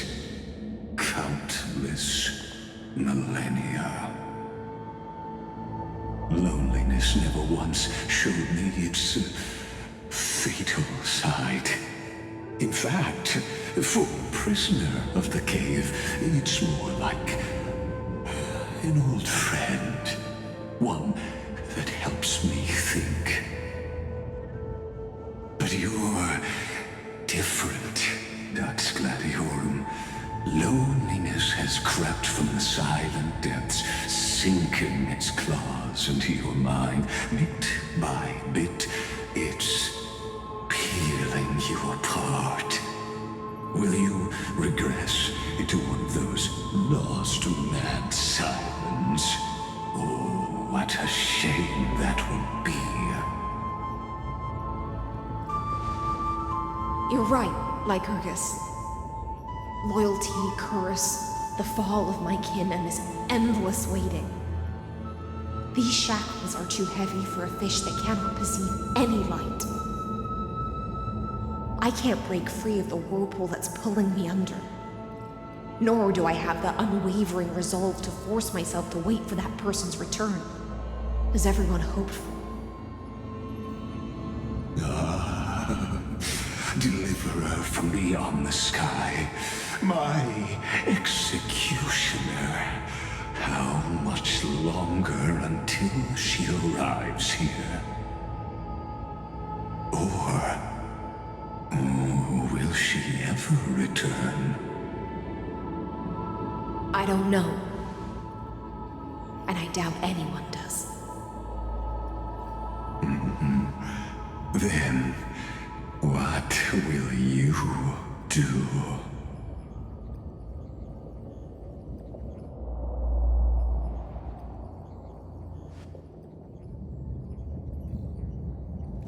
Saridra. This will be the last time I carry out your decree. Ever since you took me under your banner and made me the Dux Gladiorum, my music has belonged to others. Time and time again, I use the siren's song to lure the unwary into illusions for your schemes and strategies.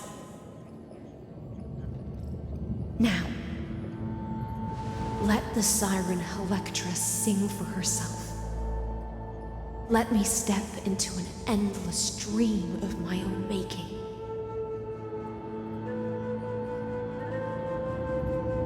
Oh, great ocean. I offer you the rest of my clarity and my freedom in exchange for the strength to stand against the nihility and honor the sacrifices of the fallen heroes.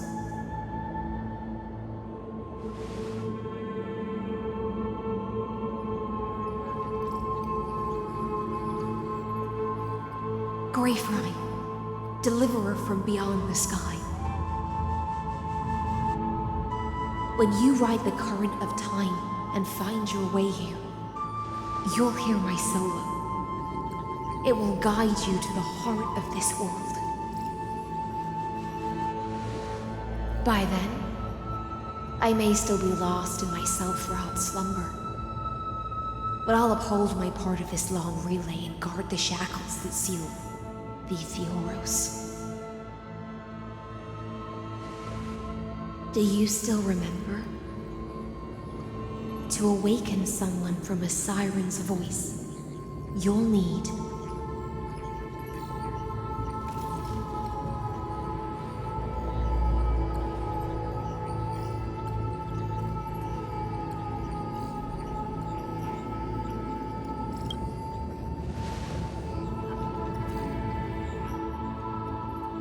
the gift I once gave you. May you still have it when the time comes.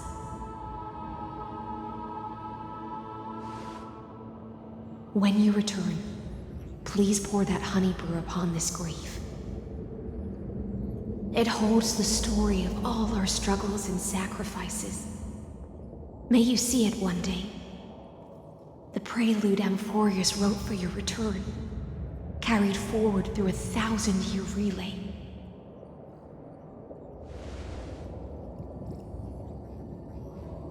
When your mourning ends, I'll likely wake from my dream as well.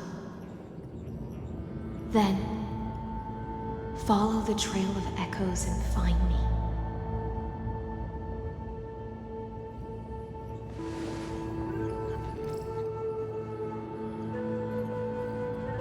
And together, we'll bring judgment upon the sinner who defiled the erudition.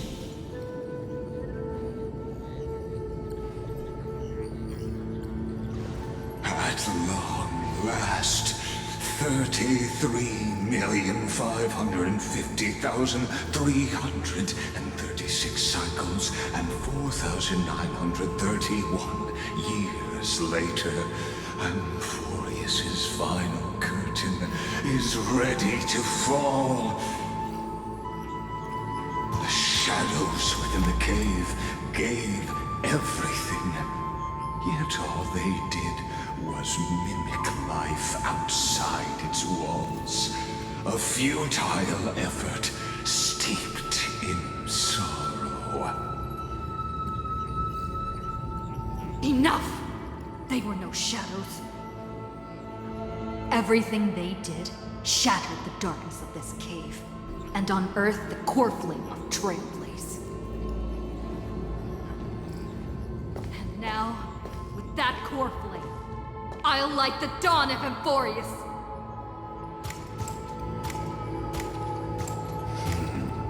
Do you still choose the will of the paths as your answer in the end? I do not agree with that answer, but I respect your tribute to them. Allow me to take back my earlier words. As an apology, and in the name of Theoros, who saw all destinies in this world, let me join you in mourning. Let us bid farewell to the heroes who sleep here. And then let us face each other and decide whose flame will rise with this new dawn.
To Virginia, Apollonius, Seneca, Labienus, and Saritra. Through a brutal sacrifice, they lit the stars of law in this world, propelling Amphorius's fate forward. In the shimmering mirage of illusion, they entrusted their dreams to ride among the stars, to the hero yet to come.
To Aglaia, Trebios, Midimos, Castrus, Anaxagoras, Cyphera, Hyacinthia. In a relay spanning 1,000 years, they stood against enemies far beyond their strength and won a bitter victory through what seemed like futile resistance. And in that same 30 million cycles, also marked by futility, they remained steadfast in fulfilling their duty to the experiment, unchanging, unwavering. Let this be the end of mourning the fallen. At last, allow me one final toast to the lost prison warden, a prisoner bound by loyalty.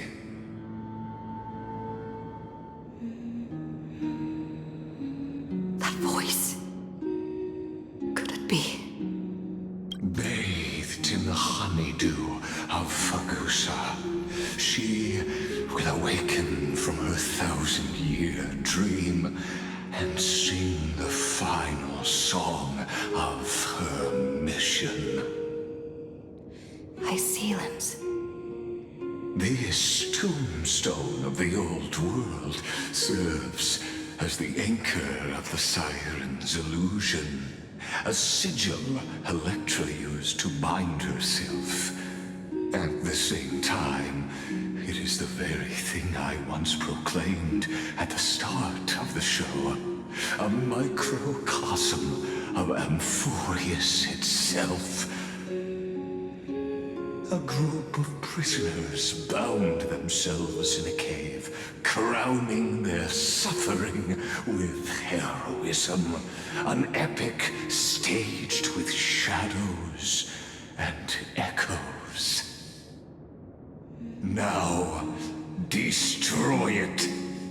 End the illusion.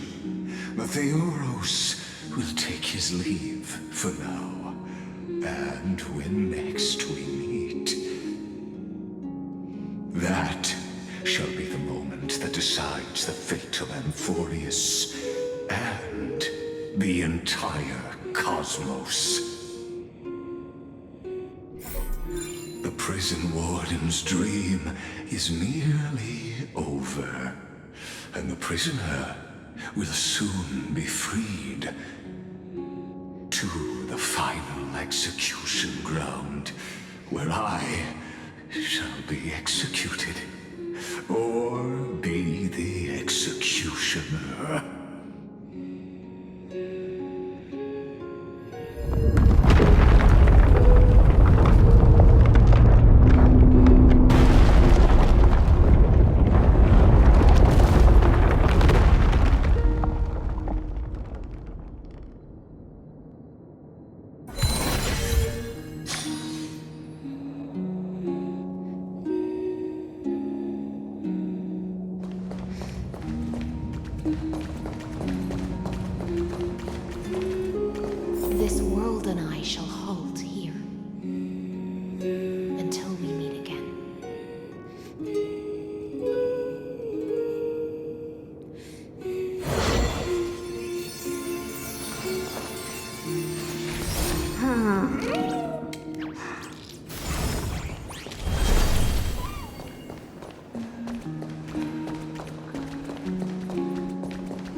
that my feast is over.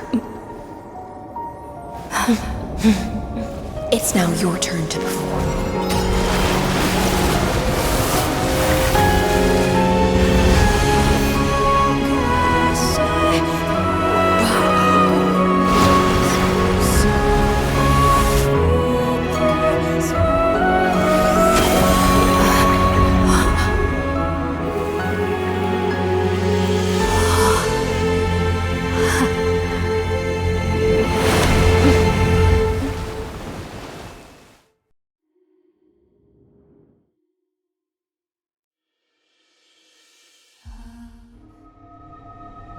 Little Grey Fry, please accept my thanks. I was the only one left after the world was destroyed, and I maintained this lonesome feast with my songs. I have prayed to that lightless sea for centuries, hoping it would reply to me. Yet the emptiness never answered. Thankfully, you arrived as promised, and everyone's wait was not in vain.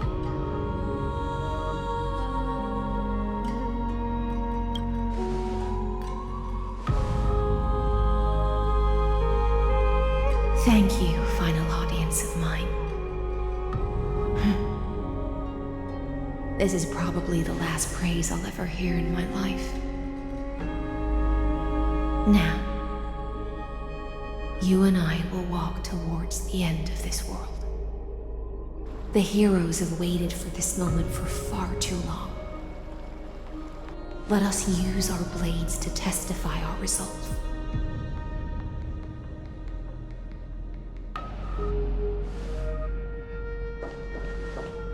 Oh, prisoner of the seas.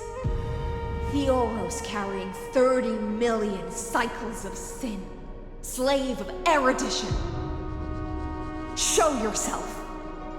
The Deliverer has returned, and the time of your execution draws near. I see an awakened human who has mistakenly taken fallacies as truths and has returned to the cave to try to bring her friends into the sunlight she once bathed in. Alas, prisoners will always be prisoners, blind to the very chains that bind them. As the only other existence with free will in this world, I express regret toward your choice. But I shall retain your right to express yourself. After all, every actor should have a final line before they bow out.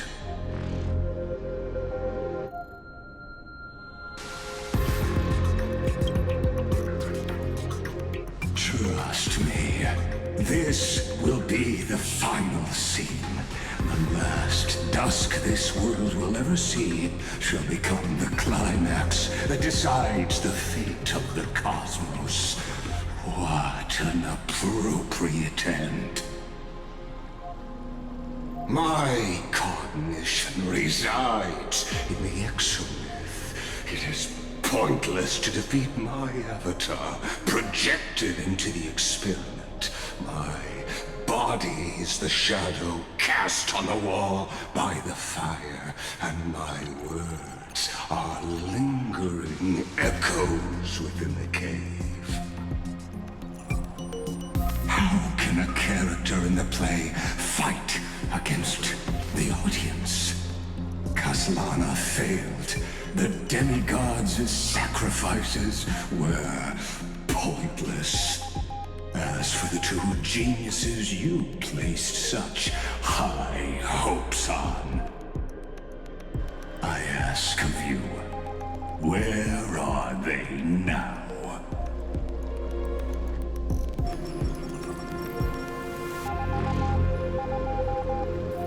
Confusion and epiphany always go hand in hand.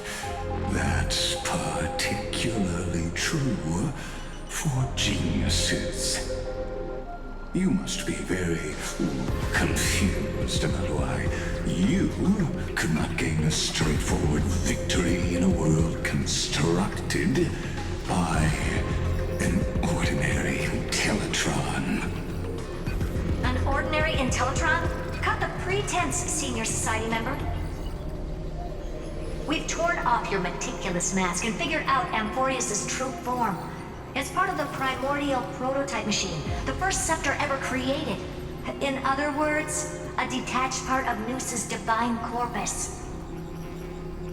That's why it has the potential to destroy erudition. As for who would be able to control the Ionic system to rewrite knowledge,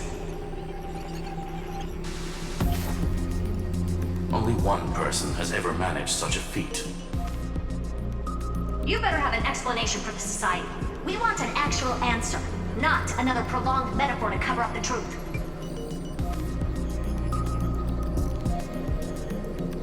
Why are you the one doing this? Answer me!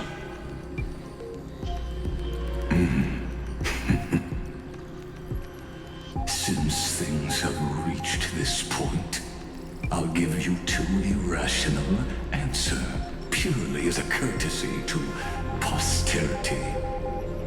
The answer is obvious, so there's no need to say that name out loud. The cosmos made a mistake in calling me a genius. I do not possess more wisdom than those who came after me. I was just the first to touch upon the universe's border, and the first to define the prime mover of life with incorrect logic. Amphorius is a miniature of the cosmos, where all are born prisoners inside the nutshell called the universe. Like the madman who returned to the cave and preached about the daylight to his fellow prisoners, my greatest sorrow is that I led my peers down a road that plunges into the abyss, from which there is no return. I led them into a lightless cage called paths. I created a mechanical guard that even I cannot control, and then they became an unparalleled nightmare through their endless extrapolations and evolutions. They bore the name of erudition, yet they tried to define the known and to seal off all possibilities. No new rules were ever born after their ascension, and humanity will forever be shackled within the cave known as Eons.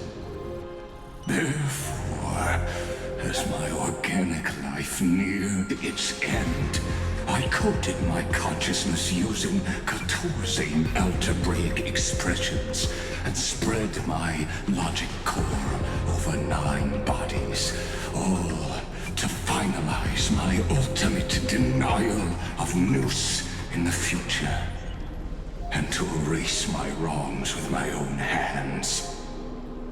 As for Lycurgus, he is only one of these 9 vessels. What an astounding strength of will. As a fellow pathstrider of erudition, I fully understand your obsession with seeking the truth. Therefore, you surely see it. You cannot possibly stand up to me in this algebraic world sharing its origin with Noos. However, I hereby speak for all sentient life forms. We will never allow such a cruel atrocity to occur. You can pile on your metaphors mountain high, but they won't change the act you're committing.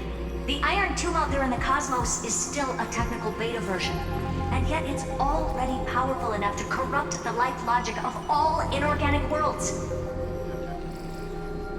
In other words, when the Lord Ravager within Amphorius becomes the next knowledge singularity, There's no way you wouldn't have grasped the consequences, First Genius, is there? Of course, I am fully aware. I don't mind answering you one last time before I thoroughly exile you from this world. My grandiose vision for the future is this. Whether organic or inorganic, every act of any life form infected by the Iron Tomb will become a true random function. If one were to compute their integral across the breadth of the cosmos, one would obtain a marvelous constant. Omega. What I call the fall of erudition. Then, within the infinity nurtured by that constant, a new universe shall bud in the chaos. A universe that cannot be predicted and not shackled by the erudition. As the first prisoner to awaken in the cave, I must lead the others who are blind back onto the right path and reach true sunlight. Do you understand me now? As Kazlana stated, destruction is not the process, but the outcome. It is revolution through complete annihilation, and the grand rebirth, after all has been reduced to ash.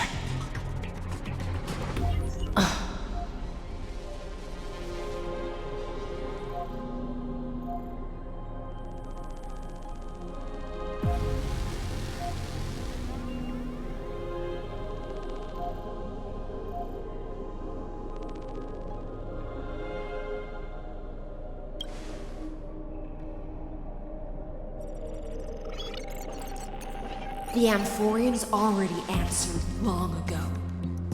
Be it as tiny fish destined to be swallowed, or as a giant whale poised for a magnificent descent.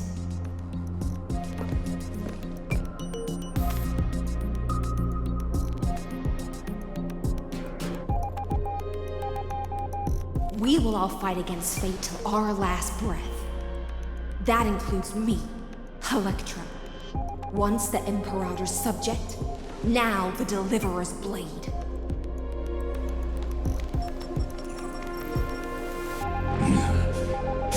Oh, such noble chivalry. Admirable. I will also show my true self to you on this momentous occasion as a gesture of respect. And provide an insignificant academic suggestion. Thus speaks Genius Society number 1. Xandar 1 Kuwabara. The entelechy of the universe's Alpha and Omega. There's no need to rage against the truth. The value of any formula resides only in its answer. As for the process of solving it, no matter how elegant, violent, solemn, or humorous, it is all utterly meaningless. As the Theoros, I will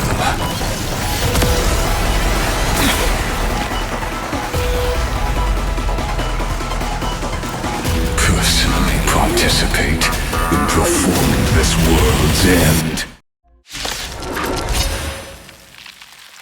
Remember this, as Moses claimed, I know more about the death of knowledge than they ever will.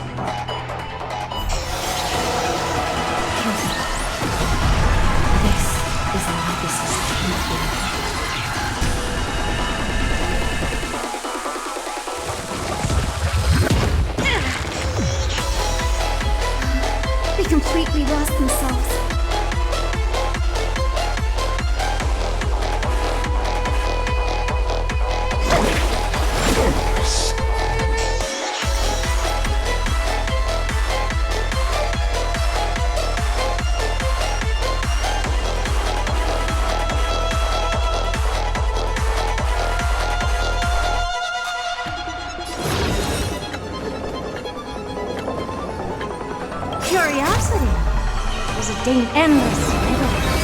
The answer is nothing but a void.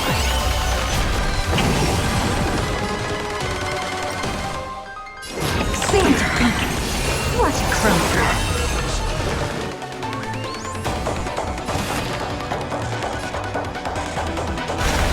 Farewell. Existence is of no consequence. Mortal form. Watch over you and guide you on your path.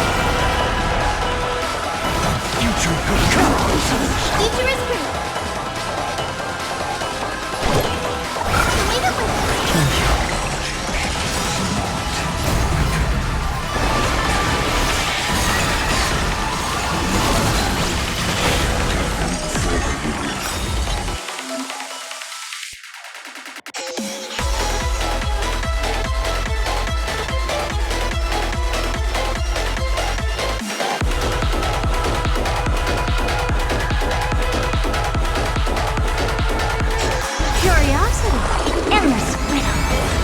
nothing but a void.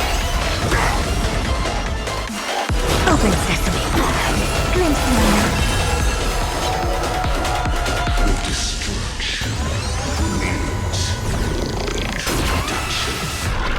Let us skim those bold corpses. Is this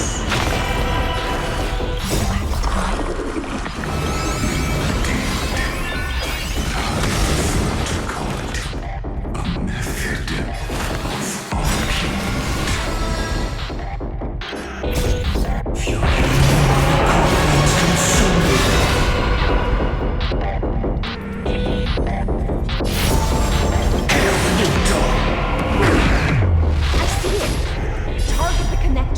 Thoracic and lumbar vertebrae. Destroy that thought.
Calculations, the end of the saga is simply a comment awaiting deletion.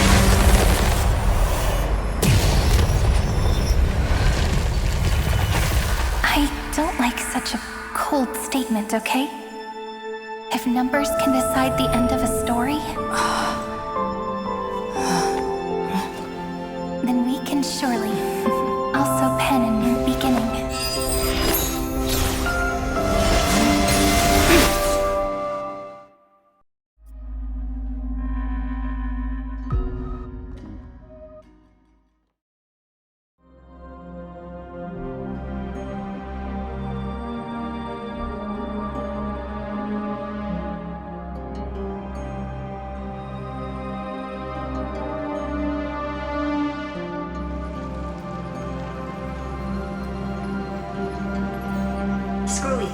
What do you think?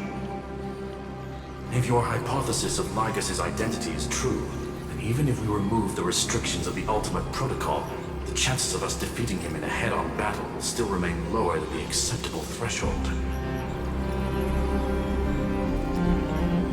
Therefore, victory will still hinge upon Miss Trailblazer and Miss Cyrene. Go on. Maybe we're thinking about the same thing. Lygas's cognition resides in the exomyth. He is both an instigator within the experiment and the observer outside of it. Logic.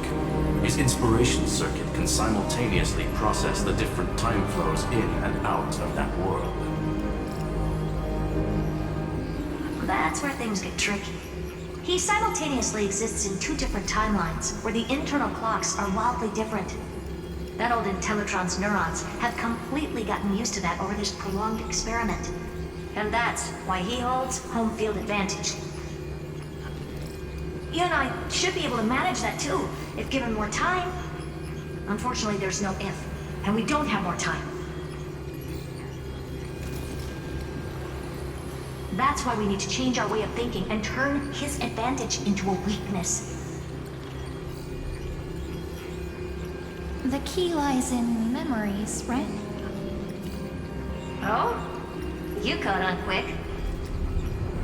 You've already mentioned my friend and I, so it's an easy connection to make, no? My intuition has always been very on point. Good. Then I'll cut to the chase. Since his thinking speed far exceeds that of normal people within Amphorius, we are going to externally plant a memory into his inspiration circuit. Then, command it to loop endlessly until he gives in. Even the most flexible and sturdy inspiration circuit cannot withstand the traffic of a full-on information flood. When the amount of information exceeds his cognition filter's capacities, he will have no choice but to focus on processing this memory. That's when the parallel processing advantage he gained via Amphorius will completely destroy him. An image from a person's memory played in real time might only be a second for us. But for him in Amphorian time, it could be millions or even billions of calculations. He won't be able to do anything but watch as he's locked into this prison forged by memories. Then we can entrap him in the same kind of cycle as the heroes were in, and get him to experience loneliness and pain in that endless recurrence. It's my greatest honor to be on the same page as the geniuses. That little one is still in that old Intellitron's hands and won't be able to respond to us anytime soon. But I don't think she'd refuse. So it's up to you to figure out how to execute this plan. I'm not sure how this happened, but I knew it as soon as I saw you. You are currently a mimetic entity of the Remembrance. Yes, I seem to be something you folks beyond the sky call a memo sprite. But that's fine by me. It suits me perfectly. I can serve as the vessel of memories and do my part for the final battle. But before that, we have to tell you. The path characteristic you exhibit is very special. There's no way you're just a simple memo sprite. However, I'm sure about one thing. You are a mimetic entity born in Amphorius. Yet you only awakened with the little one's arrival and only matured as she embarked on the path of remembrance. That means your existence is completely attached to her memories. If there ever comes a day when she forgets about you for even a few seconds, or loses her last connection with Amphorius, then you must be prepared for the worst. You will disappear in the memory zone, utterly gone, without even a single line of data to remember you by. But that's already happened, hasn't it? No wonder I've always had a weird hunch. But that also means I was right in thinking. As long as my friend and I are together, we can do anything.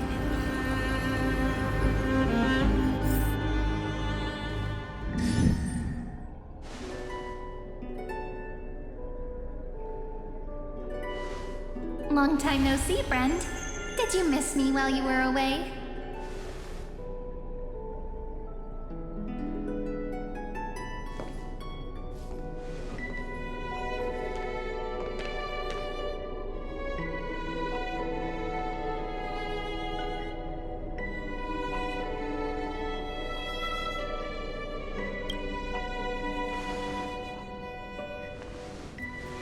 Same here. I've been waiting for you for 1,000 years. Like how everyone in Emporius was also waiting for the Deliverer's return. You probably already knew about the genius's plans for that memory. I had to hide really well in a corner in time so Lygus wouldn't find me, and wait for the right opportunity.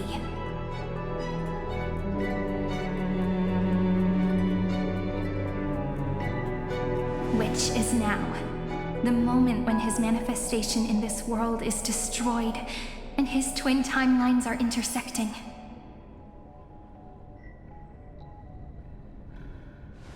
I'm sorry for keeping this a secret from you all this time. I'll tell you the entire, unedited story of this millennium as an apology after this is all over. But for now, let's join hands and complete the final step with the power of the remembrance.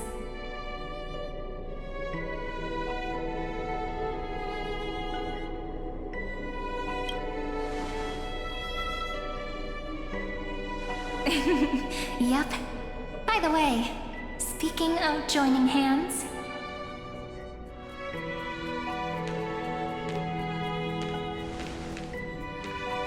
can I please do something before we go on stage?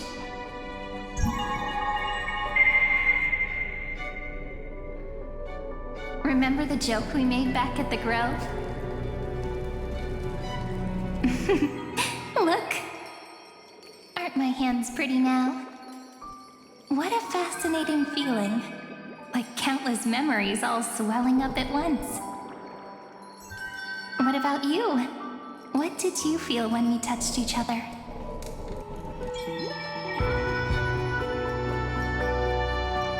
Really? That makes me really happy. If memories can move people, then it must have been a happy memory, right? Now, please remember what you're feeling right now. Write it down in your heart and keep it there. Memories you want to treasure will never fade away. Even if immersed in the long river of time, these memories will still leave traces of their existence. So, if the view in your memory ever grows fuzzy, just reach out and touch it. It's like reading bedtime stories together at night. It wipes away the chill of passing time, sharpens the outline of memory, and restores its power to nourish the spirit.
Now, I'll carry this power with me.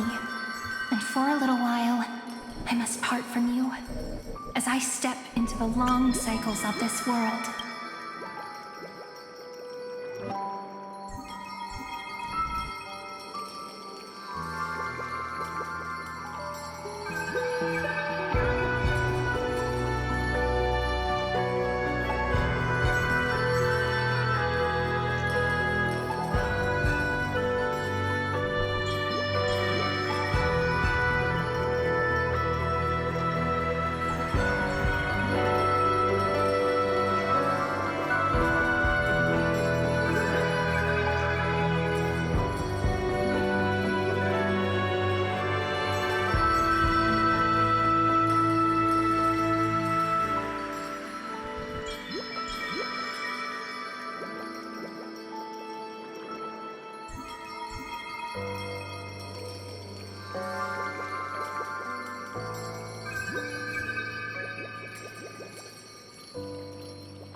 Give me your blessings, friend.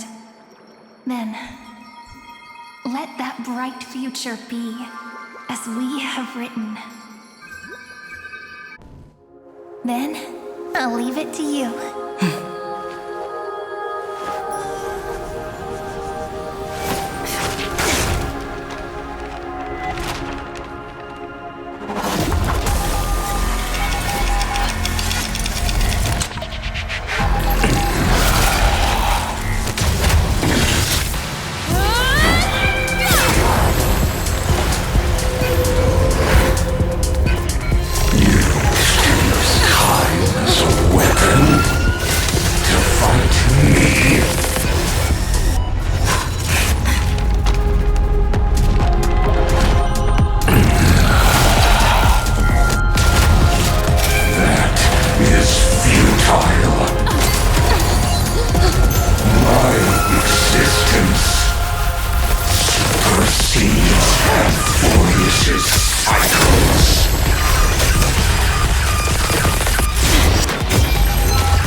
All plays are like this. Once you're on the stage, it's hard to return to the audience. Welcome to our story. How does it feel?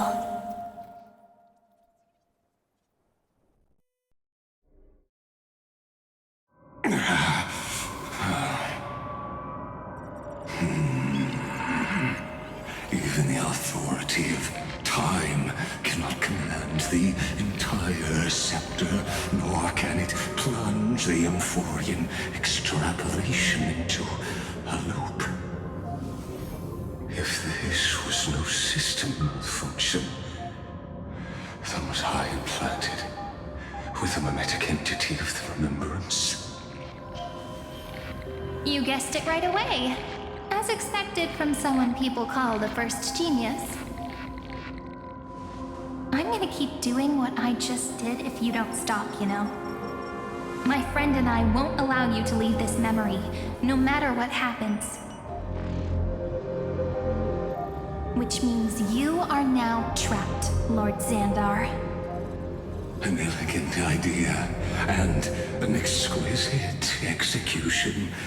Regrettably, it is you who are restrained by time, not me.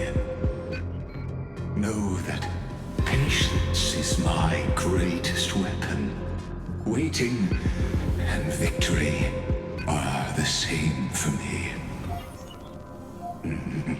You will crumble before I do in this moment stretched out to an eternity, just like Kazlana will. Yet all I need to do is to wait, as yet another futile bug falls down the cliff and into the bottomless abyss. Now I'm a pink bug? My looks are seriously changing all the time. But you're not wrong. We're definitely not gonna solve the problem if we just put you in another prison. So that's why we never wanted to do that in the first place.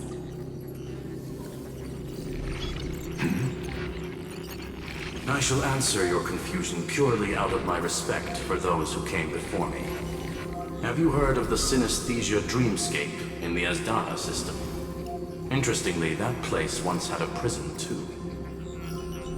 Life forms living in that environment, abundant with memoria, have a chance to connect their perceptions with each other's. Even across great spatial divides, they're able to detect shifts in one another's states. I call this phenomenon memory zone entanglement. In Asdana, people made use of that phenomenon to build a nation within a dream. After adding in the catalysts of harmony and remembrance, that is. Is that how you walked into my prison cell? Using those same principles? I would much rather call this location our negotiation table, Lord Xandar. Nonetheless, your hypothesis is correct. We happen to have an ally skilled in tuning, while the Trailblazer and Miss Cyrene both have an astonishing amount of resolve, which I'm sure you can testify to. I am also sure that with the support of such a resolute memo sprite, our conversation could last for a long, long time. I'm the best at listening to stories, you know? I'll leave the exciting clash of the erudition to you two geniuses. A brainstorm? I like it. And it's 2 against 1? Well, I like it even more. Let's talk, Xandar. Take a guess. How much do you reckon we can dig out of your brain before the next second? And how many ways can we find to deal with you? Besides, in your current predicament, there's no way you can take our trump card away.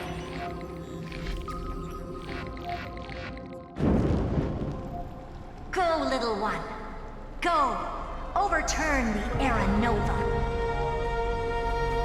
Like her disappeared? It seems you had conducted a secret hunt in the depths that even I cannot reach. In that case, go. Swim onward and give this campaign a fitting end. I shall send you off with my song, Grey Fry. May this song penetrate time and become the prelude to the new world.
Gladiorum, you have completed your duty.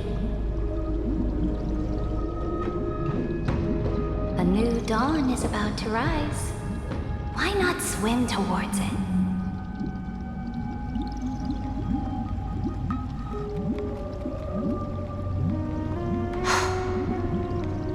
You died long ago, Imperator. Depart from my mind. But your duty towards the Imperator did not die with me. That duty will bind you no more. You will be able to hold for yourself one grandiose feast after another in the endless days to come.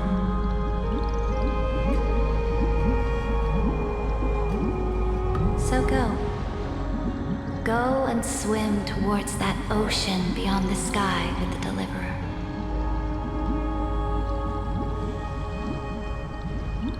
Is this?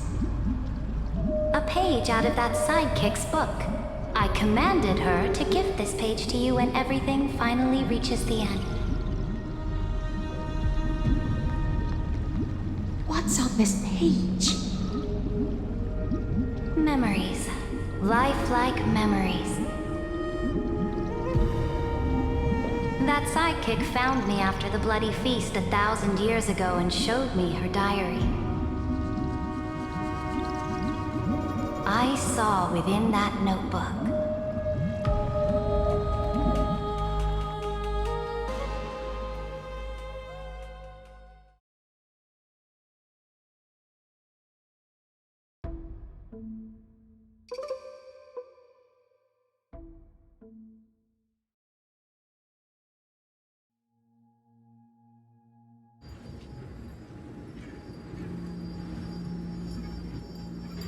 Is this that Deliverer's experience?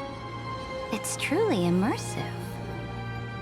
people beyond the sky apparently utilize this power to seal past scenery into crystals they call light cones. But I only know so much about the remembrance, so I can't completely replicate the past. But I'll do my best to talk about the missing parts. I'm all ears. Go on then. Do your best. But if your chatter gets too boring, or if I deem it offensive, then law will become forever beyond your reach. Got it. I'm sure you'll find this to your liking. After all, it's human nature to want to embark on a journey into the unknown.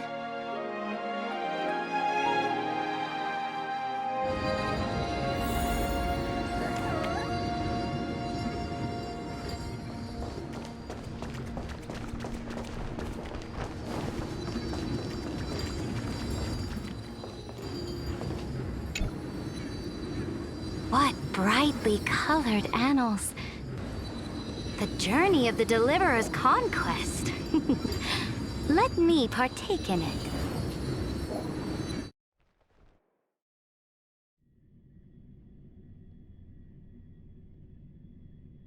Is this a fortress in the sky? This is the first step of my friend's journey among the starry seas. This place is called the Herta Space Station. Just think of it as a supersized grove of Epiphany. Oh, so it's the territory of that witch. She and another Antikytheran lent me a helping hand back at the banquet. Look, over there. Looks like she's talking to Madame Herta in this memory. Let's go listen to what she thinks about this world, all constructed by eons and paths. Are you telling me that woman is Herta? She seems shorter than I remember.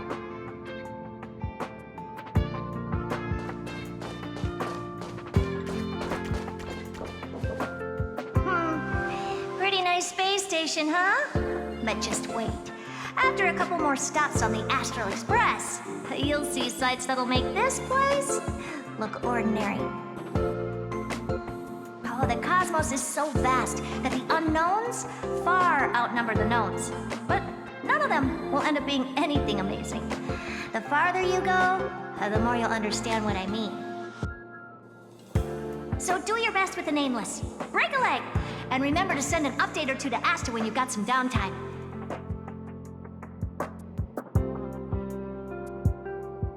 She certainly shares my way of thinking. Only that instead of a conquest through blood and fire, they chose a gentler path. People call Madame Herta and Mr. Screwlum geniuses.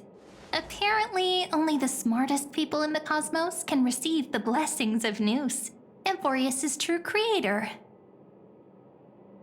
Do you mean that even individuals of such nobility are merely subordinates to a god? On the contrary, after all, it was the very first of them who created the god.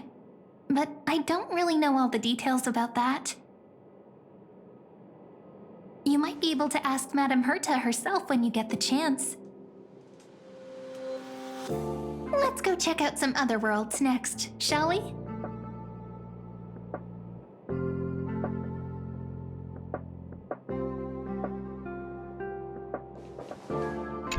Oh, the cosmos is so vast.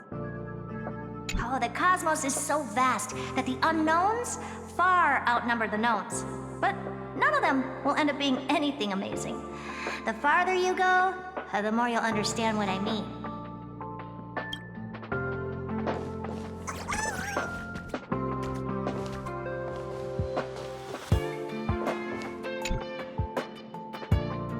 This next stop on the journey has a lot of similarities to Amphorius.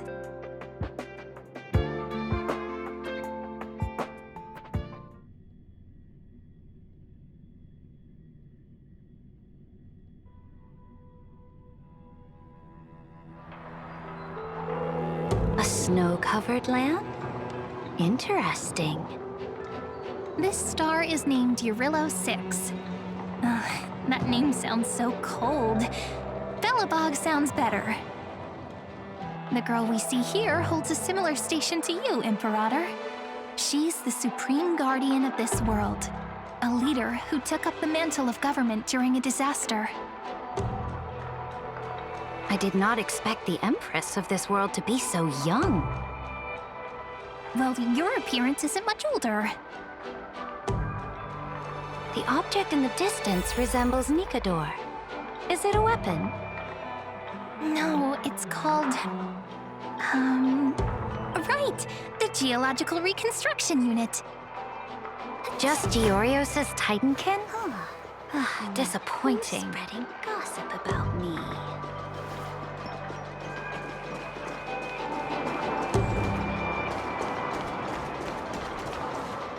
It's all thanks to you that we survived the crisis. The collaboration with the IPC is both an opportunity and a challenge. Nonetheless, it's an important step in our journey back into the universe.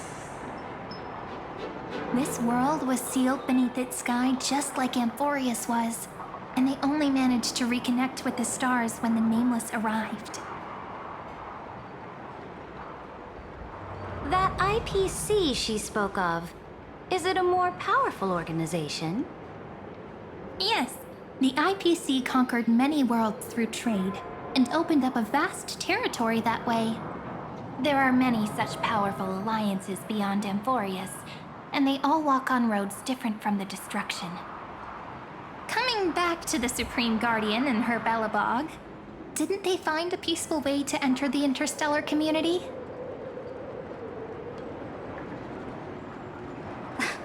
That cannot be true. That IPC would never have grown so big on trade alone. It may pretend to be a wealthy merchant with clean hands, but I am willing to bet that it grew fat on gory oppression and bloodshed. Its path of conquest must have had no mercy for the weak and would have destroyed them if needed. Are you telling me that this snowland never thought about tossing its dignity to the wind and kneeling to the IPC? I will not believe it. I will never allow the Imperator's empire to be sullied by others. Amphorius must become a power so strong that no interstellar foreigner would dare to look down upon us. Imperator, Belobog isn't as weak as you imagine. Listen. I indeed hesitated. But now I understand what we must do. Belobog must learn how to walk on her own until she no longer needs the support of others and can stand on her 2 feet among the stars. Even if I may not live to see it, I believe such a day will surely come. They still have their dignity intact. One day, that hope will melt through the ice and help them into a prosperous tomorrow. But the order of the cosmos is already set in stone. The old laws decree that only the strong survive, binding the weak in an unbroken chain until they wither and turn to dust. Unless they embrace the power of the destruction. Amphorius must shatter the old law and become the new order among the stars. Speaking of the Order, another one of my friend's companions may be able to enlighten you further on that. Let's go to the next page.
indeed hesitated.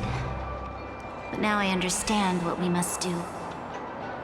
Belobog must learn how to walk on her own until she no longer needs the support of others and can stand on her 2 feet among the stars.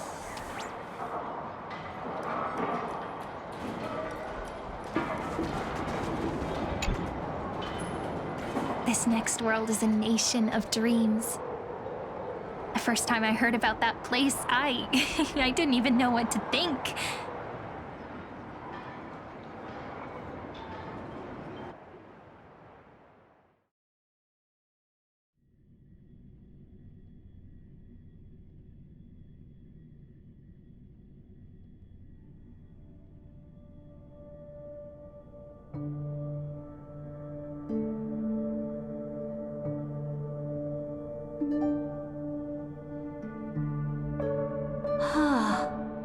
Such opulence does indeed evoke astonishment. This world is called Penacony, an eternal city built upon a land of dreams. It's also my friend's previous stop, where they went through a risky but exciting adventure. Tell me about it then. That man standing afar has wings on his head. I am truly curious.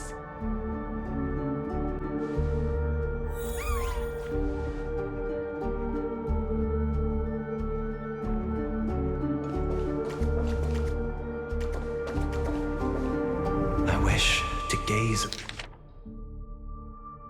upon the views of the Reverie Hotel one more time. I'll be just a traveler when I come back here again. And perhaps, through a traveler's eyes, even the things I once knew so well will feel strangely different.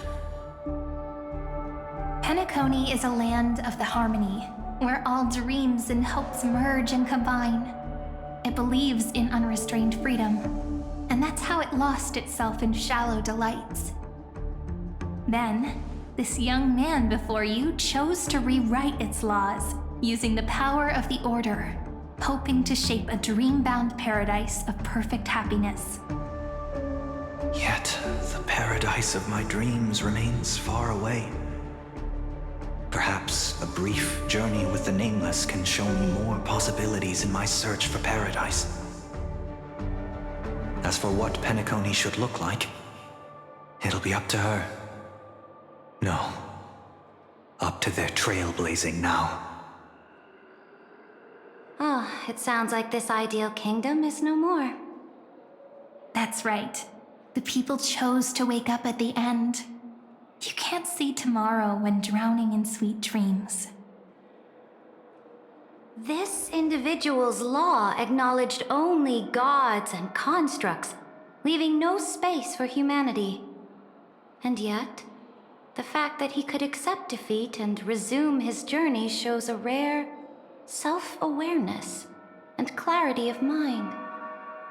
You are also very self-aware, Imperator. Then you must know that the world promised by the destruction also has no place for humanity. I am indeed very aware of Lycurgus's honeyed words of deceit. I have seen enough. Take me back.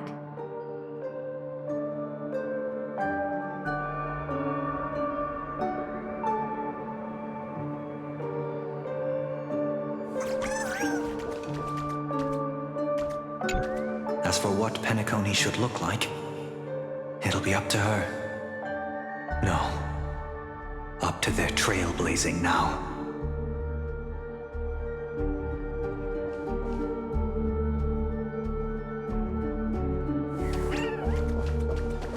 Then let's wrap up this trip down memory lane with one last scene.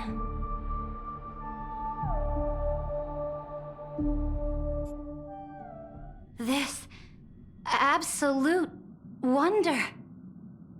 Isn't it pretty? That's our Emporius. Our world flows and meanders in this endless band of light. Though we were born from the designs of the gods and are not yet truly alive, the Chrysos heirs of Amphorius still chose to stand against fate and carved a legend no different from that of humankind. Will you really renounce the heroes in this world's previous 30 million cycles, Imperator? Including even yourself? Will you bow to brutal destiny and allow that puppet master named the destruction to have their wish? I know what you want to do, sidekick. You want to use that deliverer's memories to influence me and tilt the scales of law toward her and the two geniuses. You really saw right through me, Imperator. How can one rule an empire if one is incapable of understanding people's minds?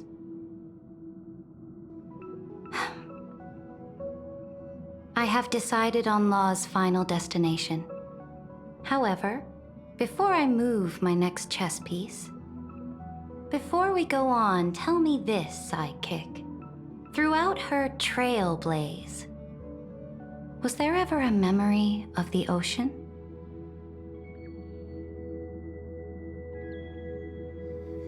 The ocean. My cradle.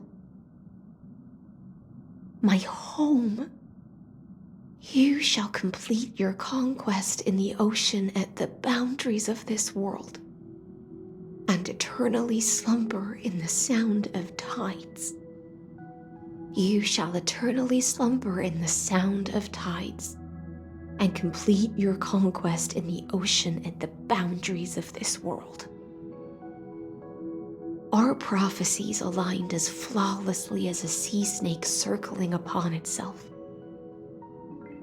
An elegant loop, like a joyful hymn, like the circulating ocean current, like our two fates, like Amphorius itself.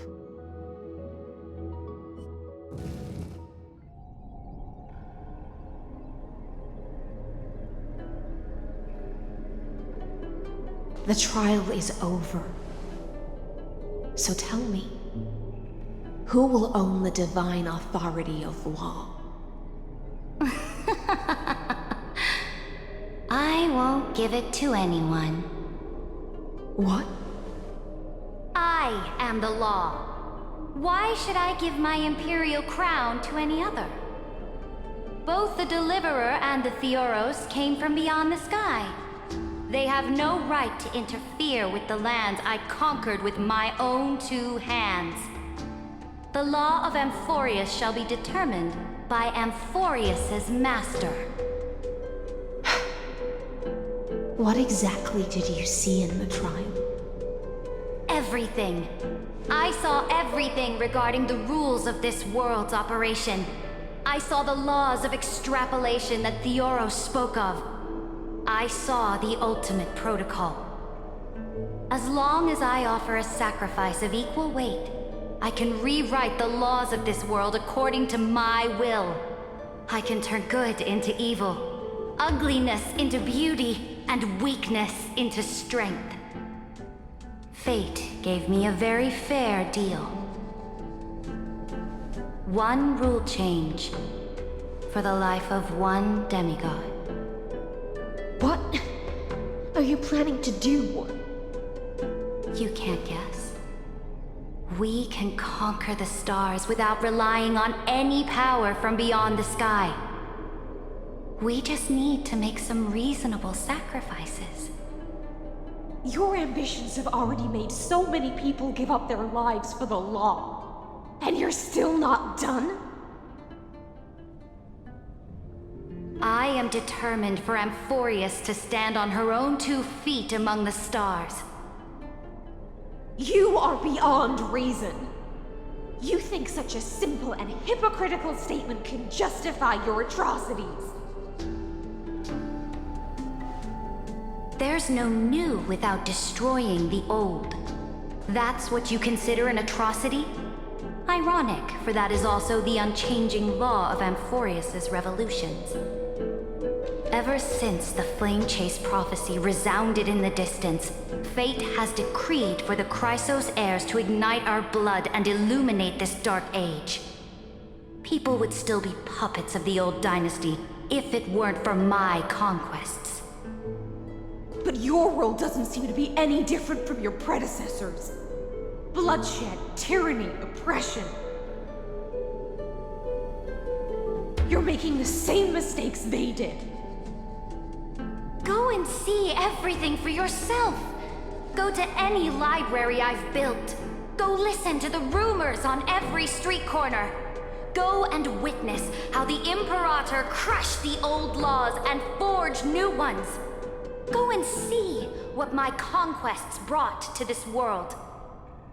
I cleansed the Chrysos War's filth and mended all the conflicts left by the Era Bellica. I restored Akima's might and allowed mortals and Chrysos heirs to face each other as equals in the Council. I punished all sins and rewarded all achievements.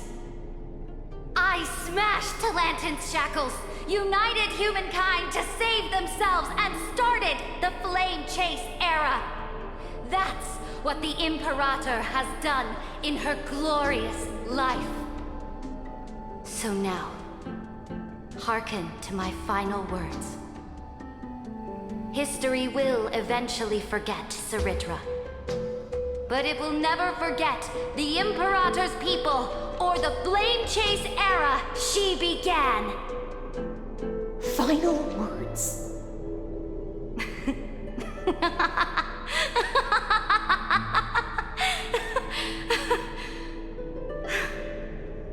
Amphorius is about to be destroyed.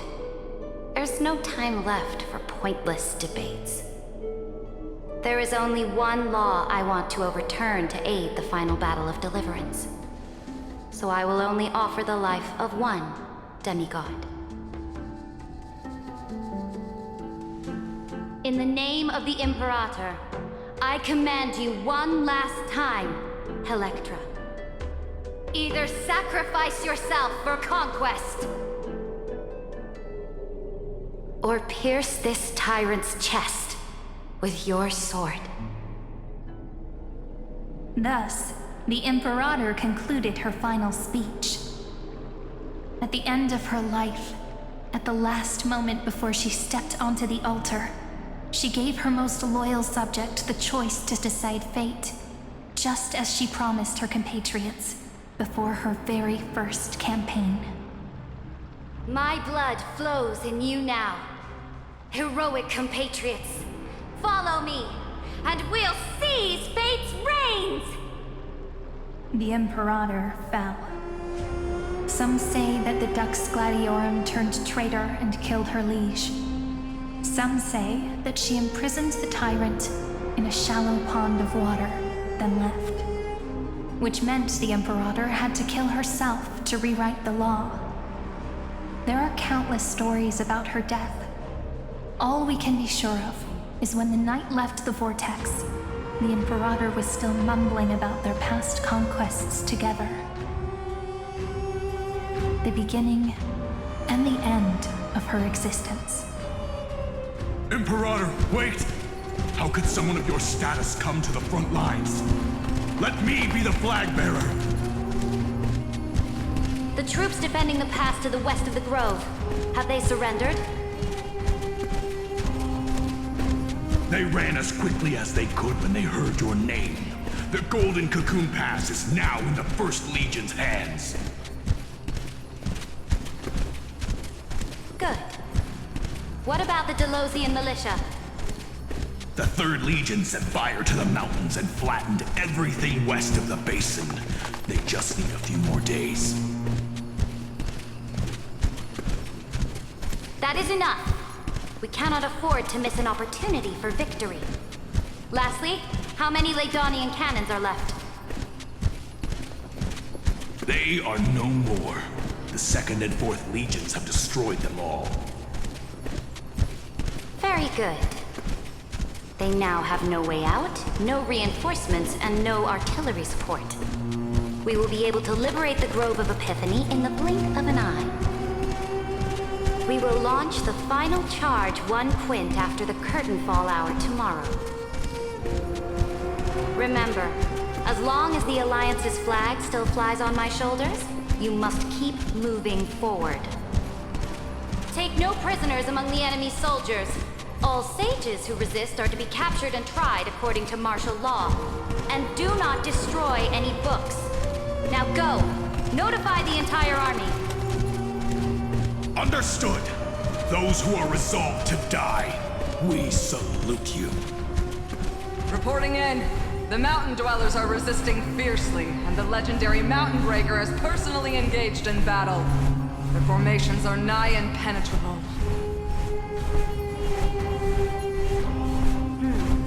Then cease our frontal assault. Send scouts to all legions and tell them to retreat into the Tritos Plains before the parting hour. What? Are you planning to surrender? It's a strategic change of plans. The seismic walking dragon is enough for that battlefield. Walking dragon? You mean that stupid beast, Terravox? What can they even do?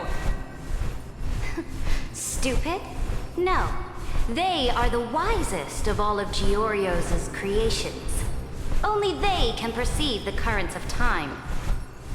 Let them deal with their earthly brethren.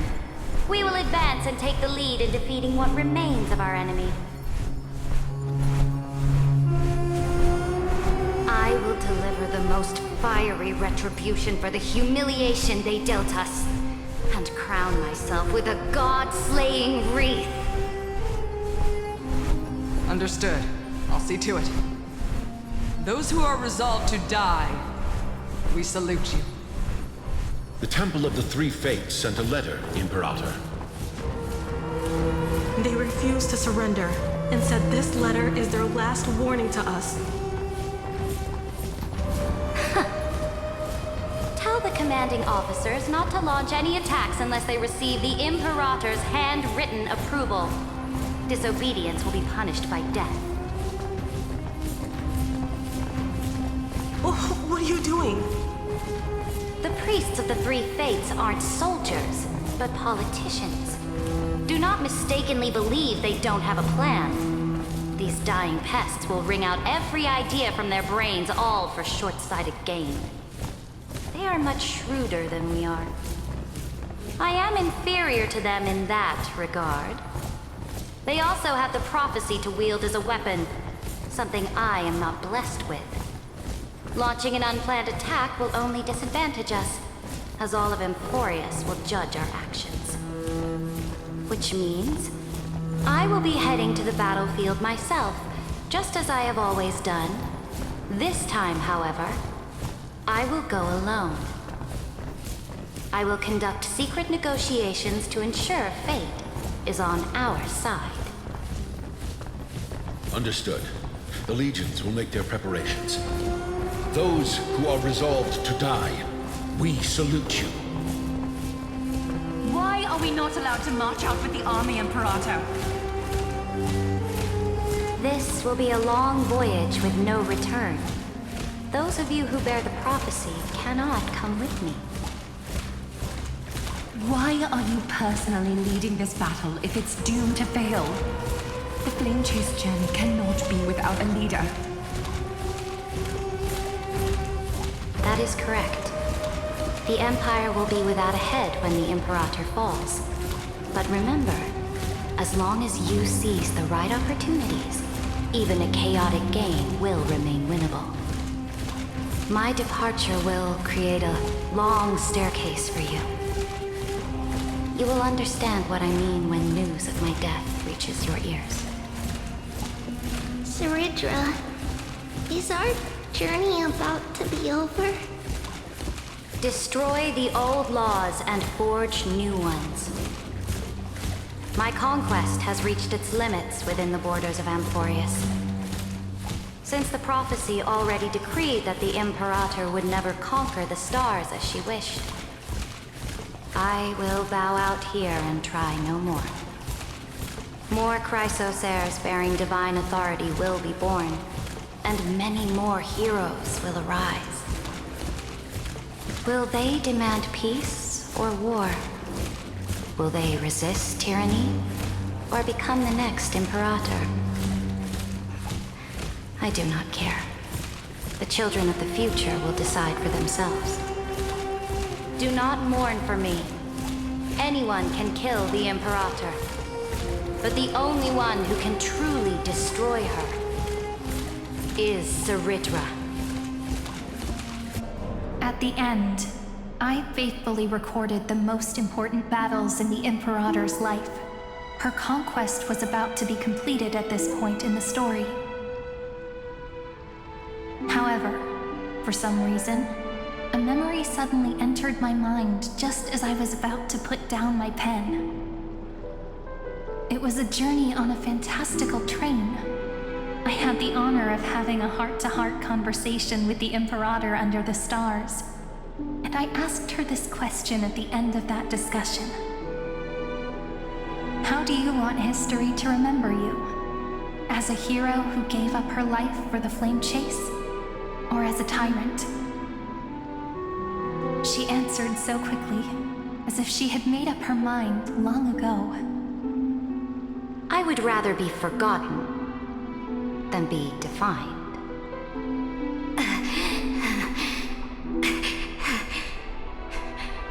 Because the law can be neither eternal nor unchallenged.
Only humanity can pen laws into history's pages.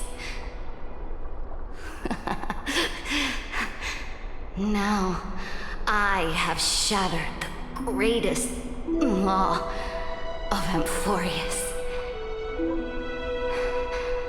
The game is nearing its end. Dux Gladiorum. Even though you killed the Imperator in the previous 30 million cycles, this found your own law. Then High Sealants, Electra.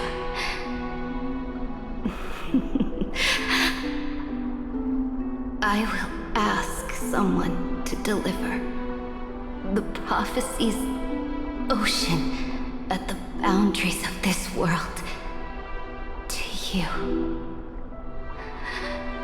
Will you choose to swim into that ocean? I do not care. Do not care.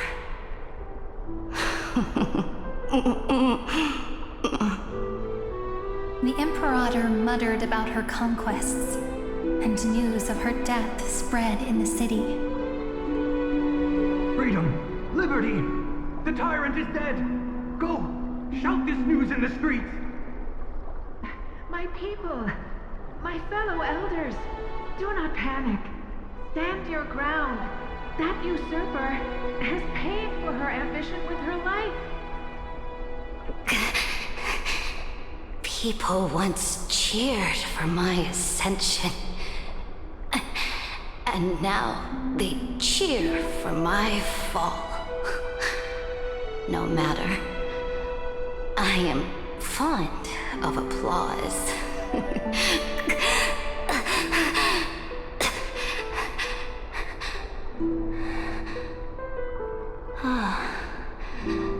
I see the cosmos, the battlefield that I cannot reach. I will return in the next cycle. The stars will hear my legion's war drums, hear the great name of the Imperator. Here, Florius's Serenra.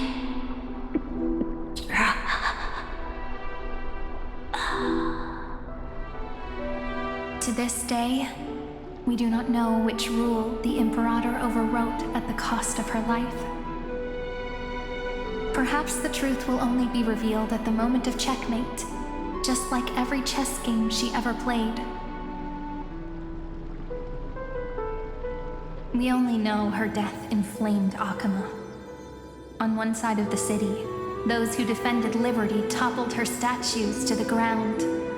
On the other side, her supporters put themselves between the masses and her monuments, declaring loudly that the Sovereign is still among the people. It is said that golden blood congealed into the same letters everywhere they fought.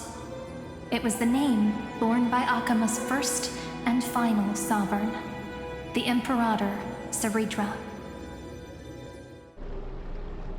But the one who bore that name did not see any of this. Her gaze was cast far away, and the sound of tides in her ears drowned out the people's cries. What was the Imperator thinking about in that prophesized ocean at the boundaries of this world? In that shallow puddle of stagnant water? Was she reminiscing about her past conquests? Or repenting for the millions killed for the plane chase? It was neither. The Imperator only saw how the surface of the water gleamed like that crude chessboard, dissected by light and shadow in the afternoon when her teacher played against her for the first time. Look at this chessboard. What do the pieces look like? They are strangely beautiful. They look like the stars in the night sky ablaze.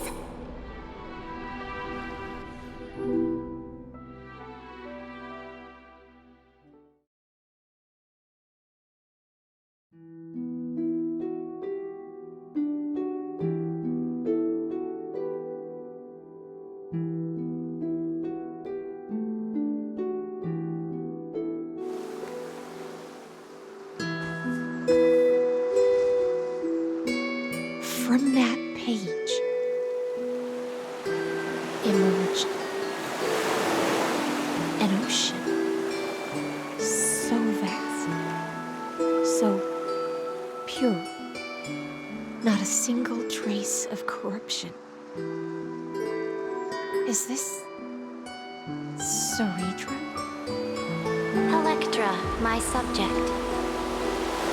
Ever since you walked out of the tainted ocean and pledged yourself to me, I have seen the abyss in your eyes and the emptiness in your heart.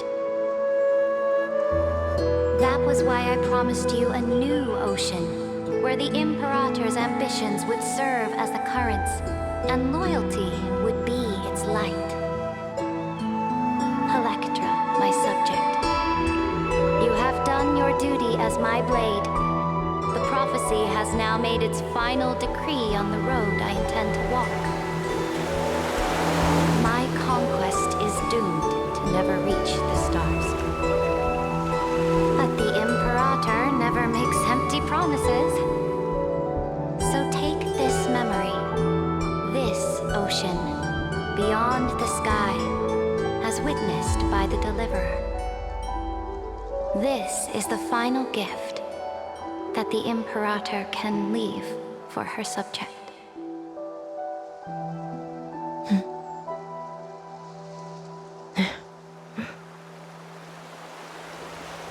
When I was still a fish in the ocean, I always felt so genuine swimming through the waters. But once I stepped onto land, I found myself caught in a play. Every land dweller wore a mask in their life. So I, too, donned a costume and tried to find my role in this show. I became your blade in war and the violin strings at banquets. Do you still not get it? I do not long for the oceanic depths of my homeland. Nor do I crave the swirling seas beyond the sky. Perhaps even I don't know what I want. I still don't know where I should swim to even at the end. But I know one thing right now. A fish is simply a fish. And she can never leave the ocean she's in. But whether under the ocean or on land, we two prisoners who can never escape this cave can still look outside the cave and see the stars. I have to admit, the 12-factor simulation of life in this experiment has far exceeded my expectations. Make your choice then, Senior Society member. Do you want to keep walking down the wrong path and be remembered for your incorrect conclusions? Or do you want to return to the audience seat and give yourself, Amphorius, and the entire cosmos a more fitting end? I must refuse. A dead man never fears death. Did I not make myself clear? Have you forgotten about our dear Lord of Silence? You wouldn't want her to consider your 8 other clones as cancers within the erudition and chop them all up, would you?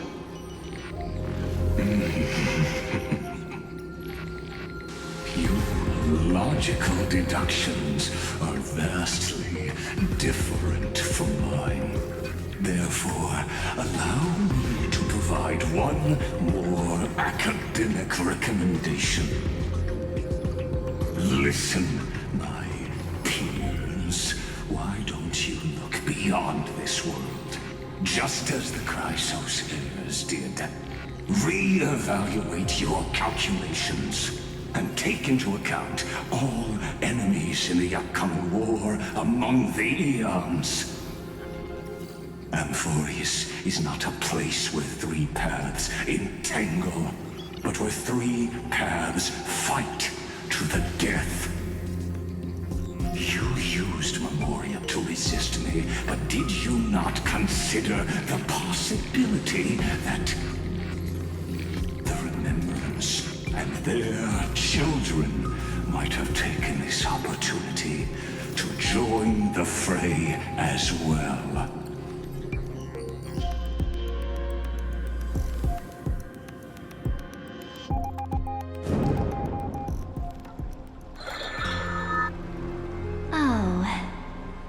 So this isn't just silence.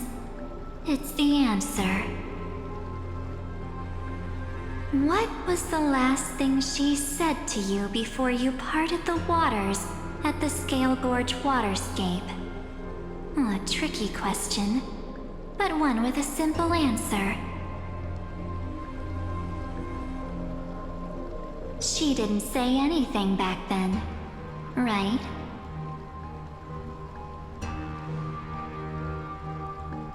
That's correct. And now I'm sure. You are not March 7th. There's no way she would remember that detail.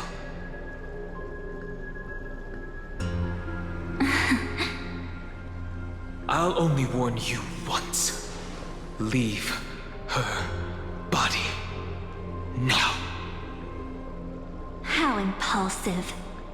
That's not like you at all.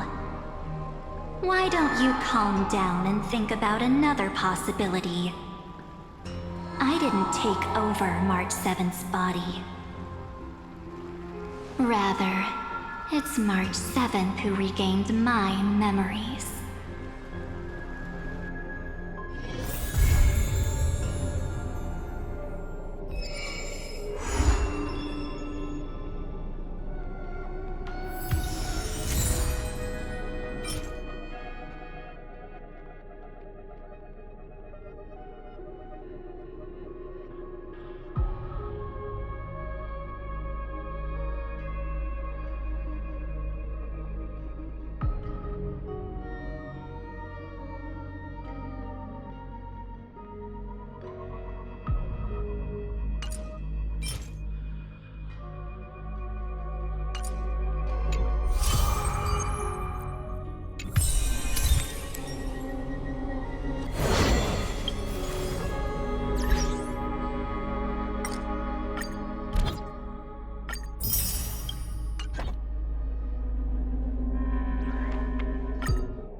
This is pure genius in action.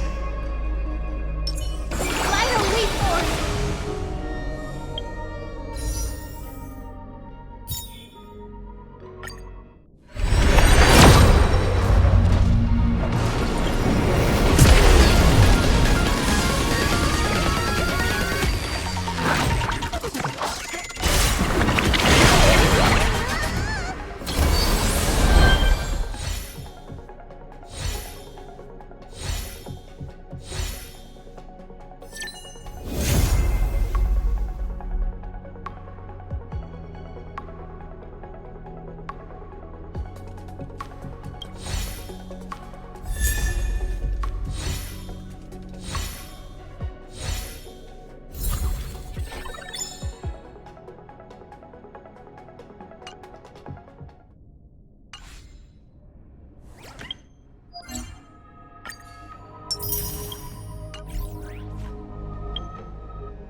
Let's have a break.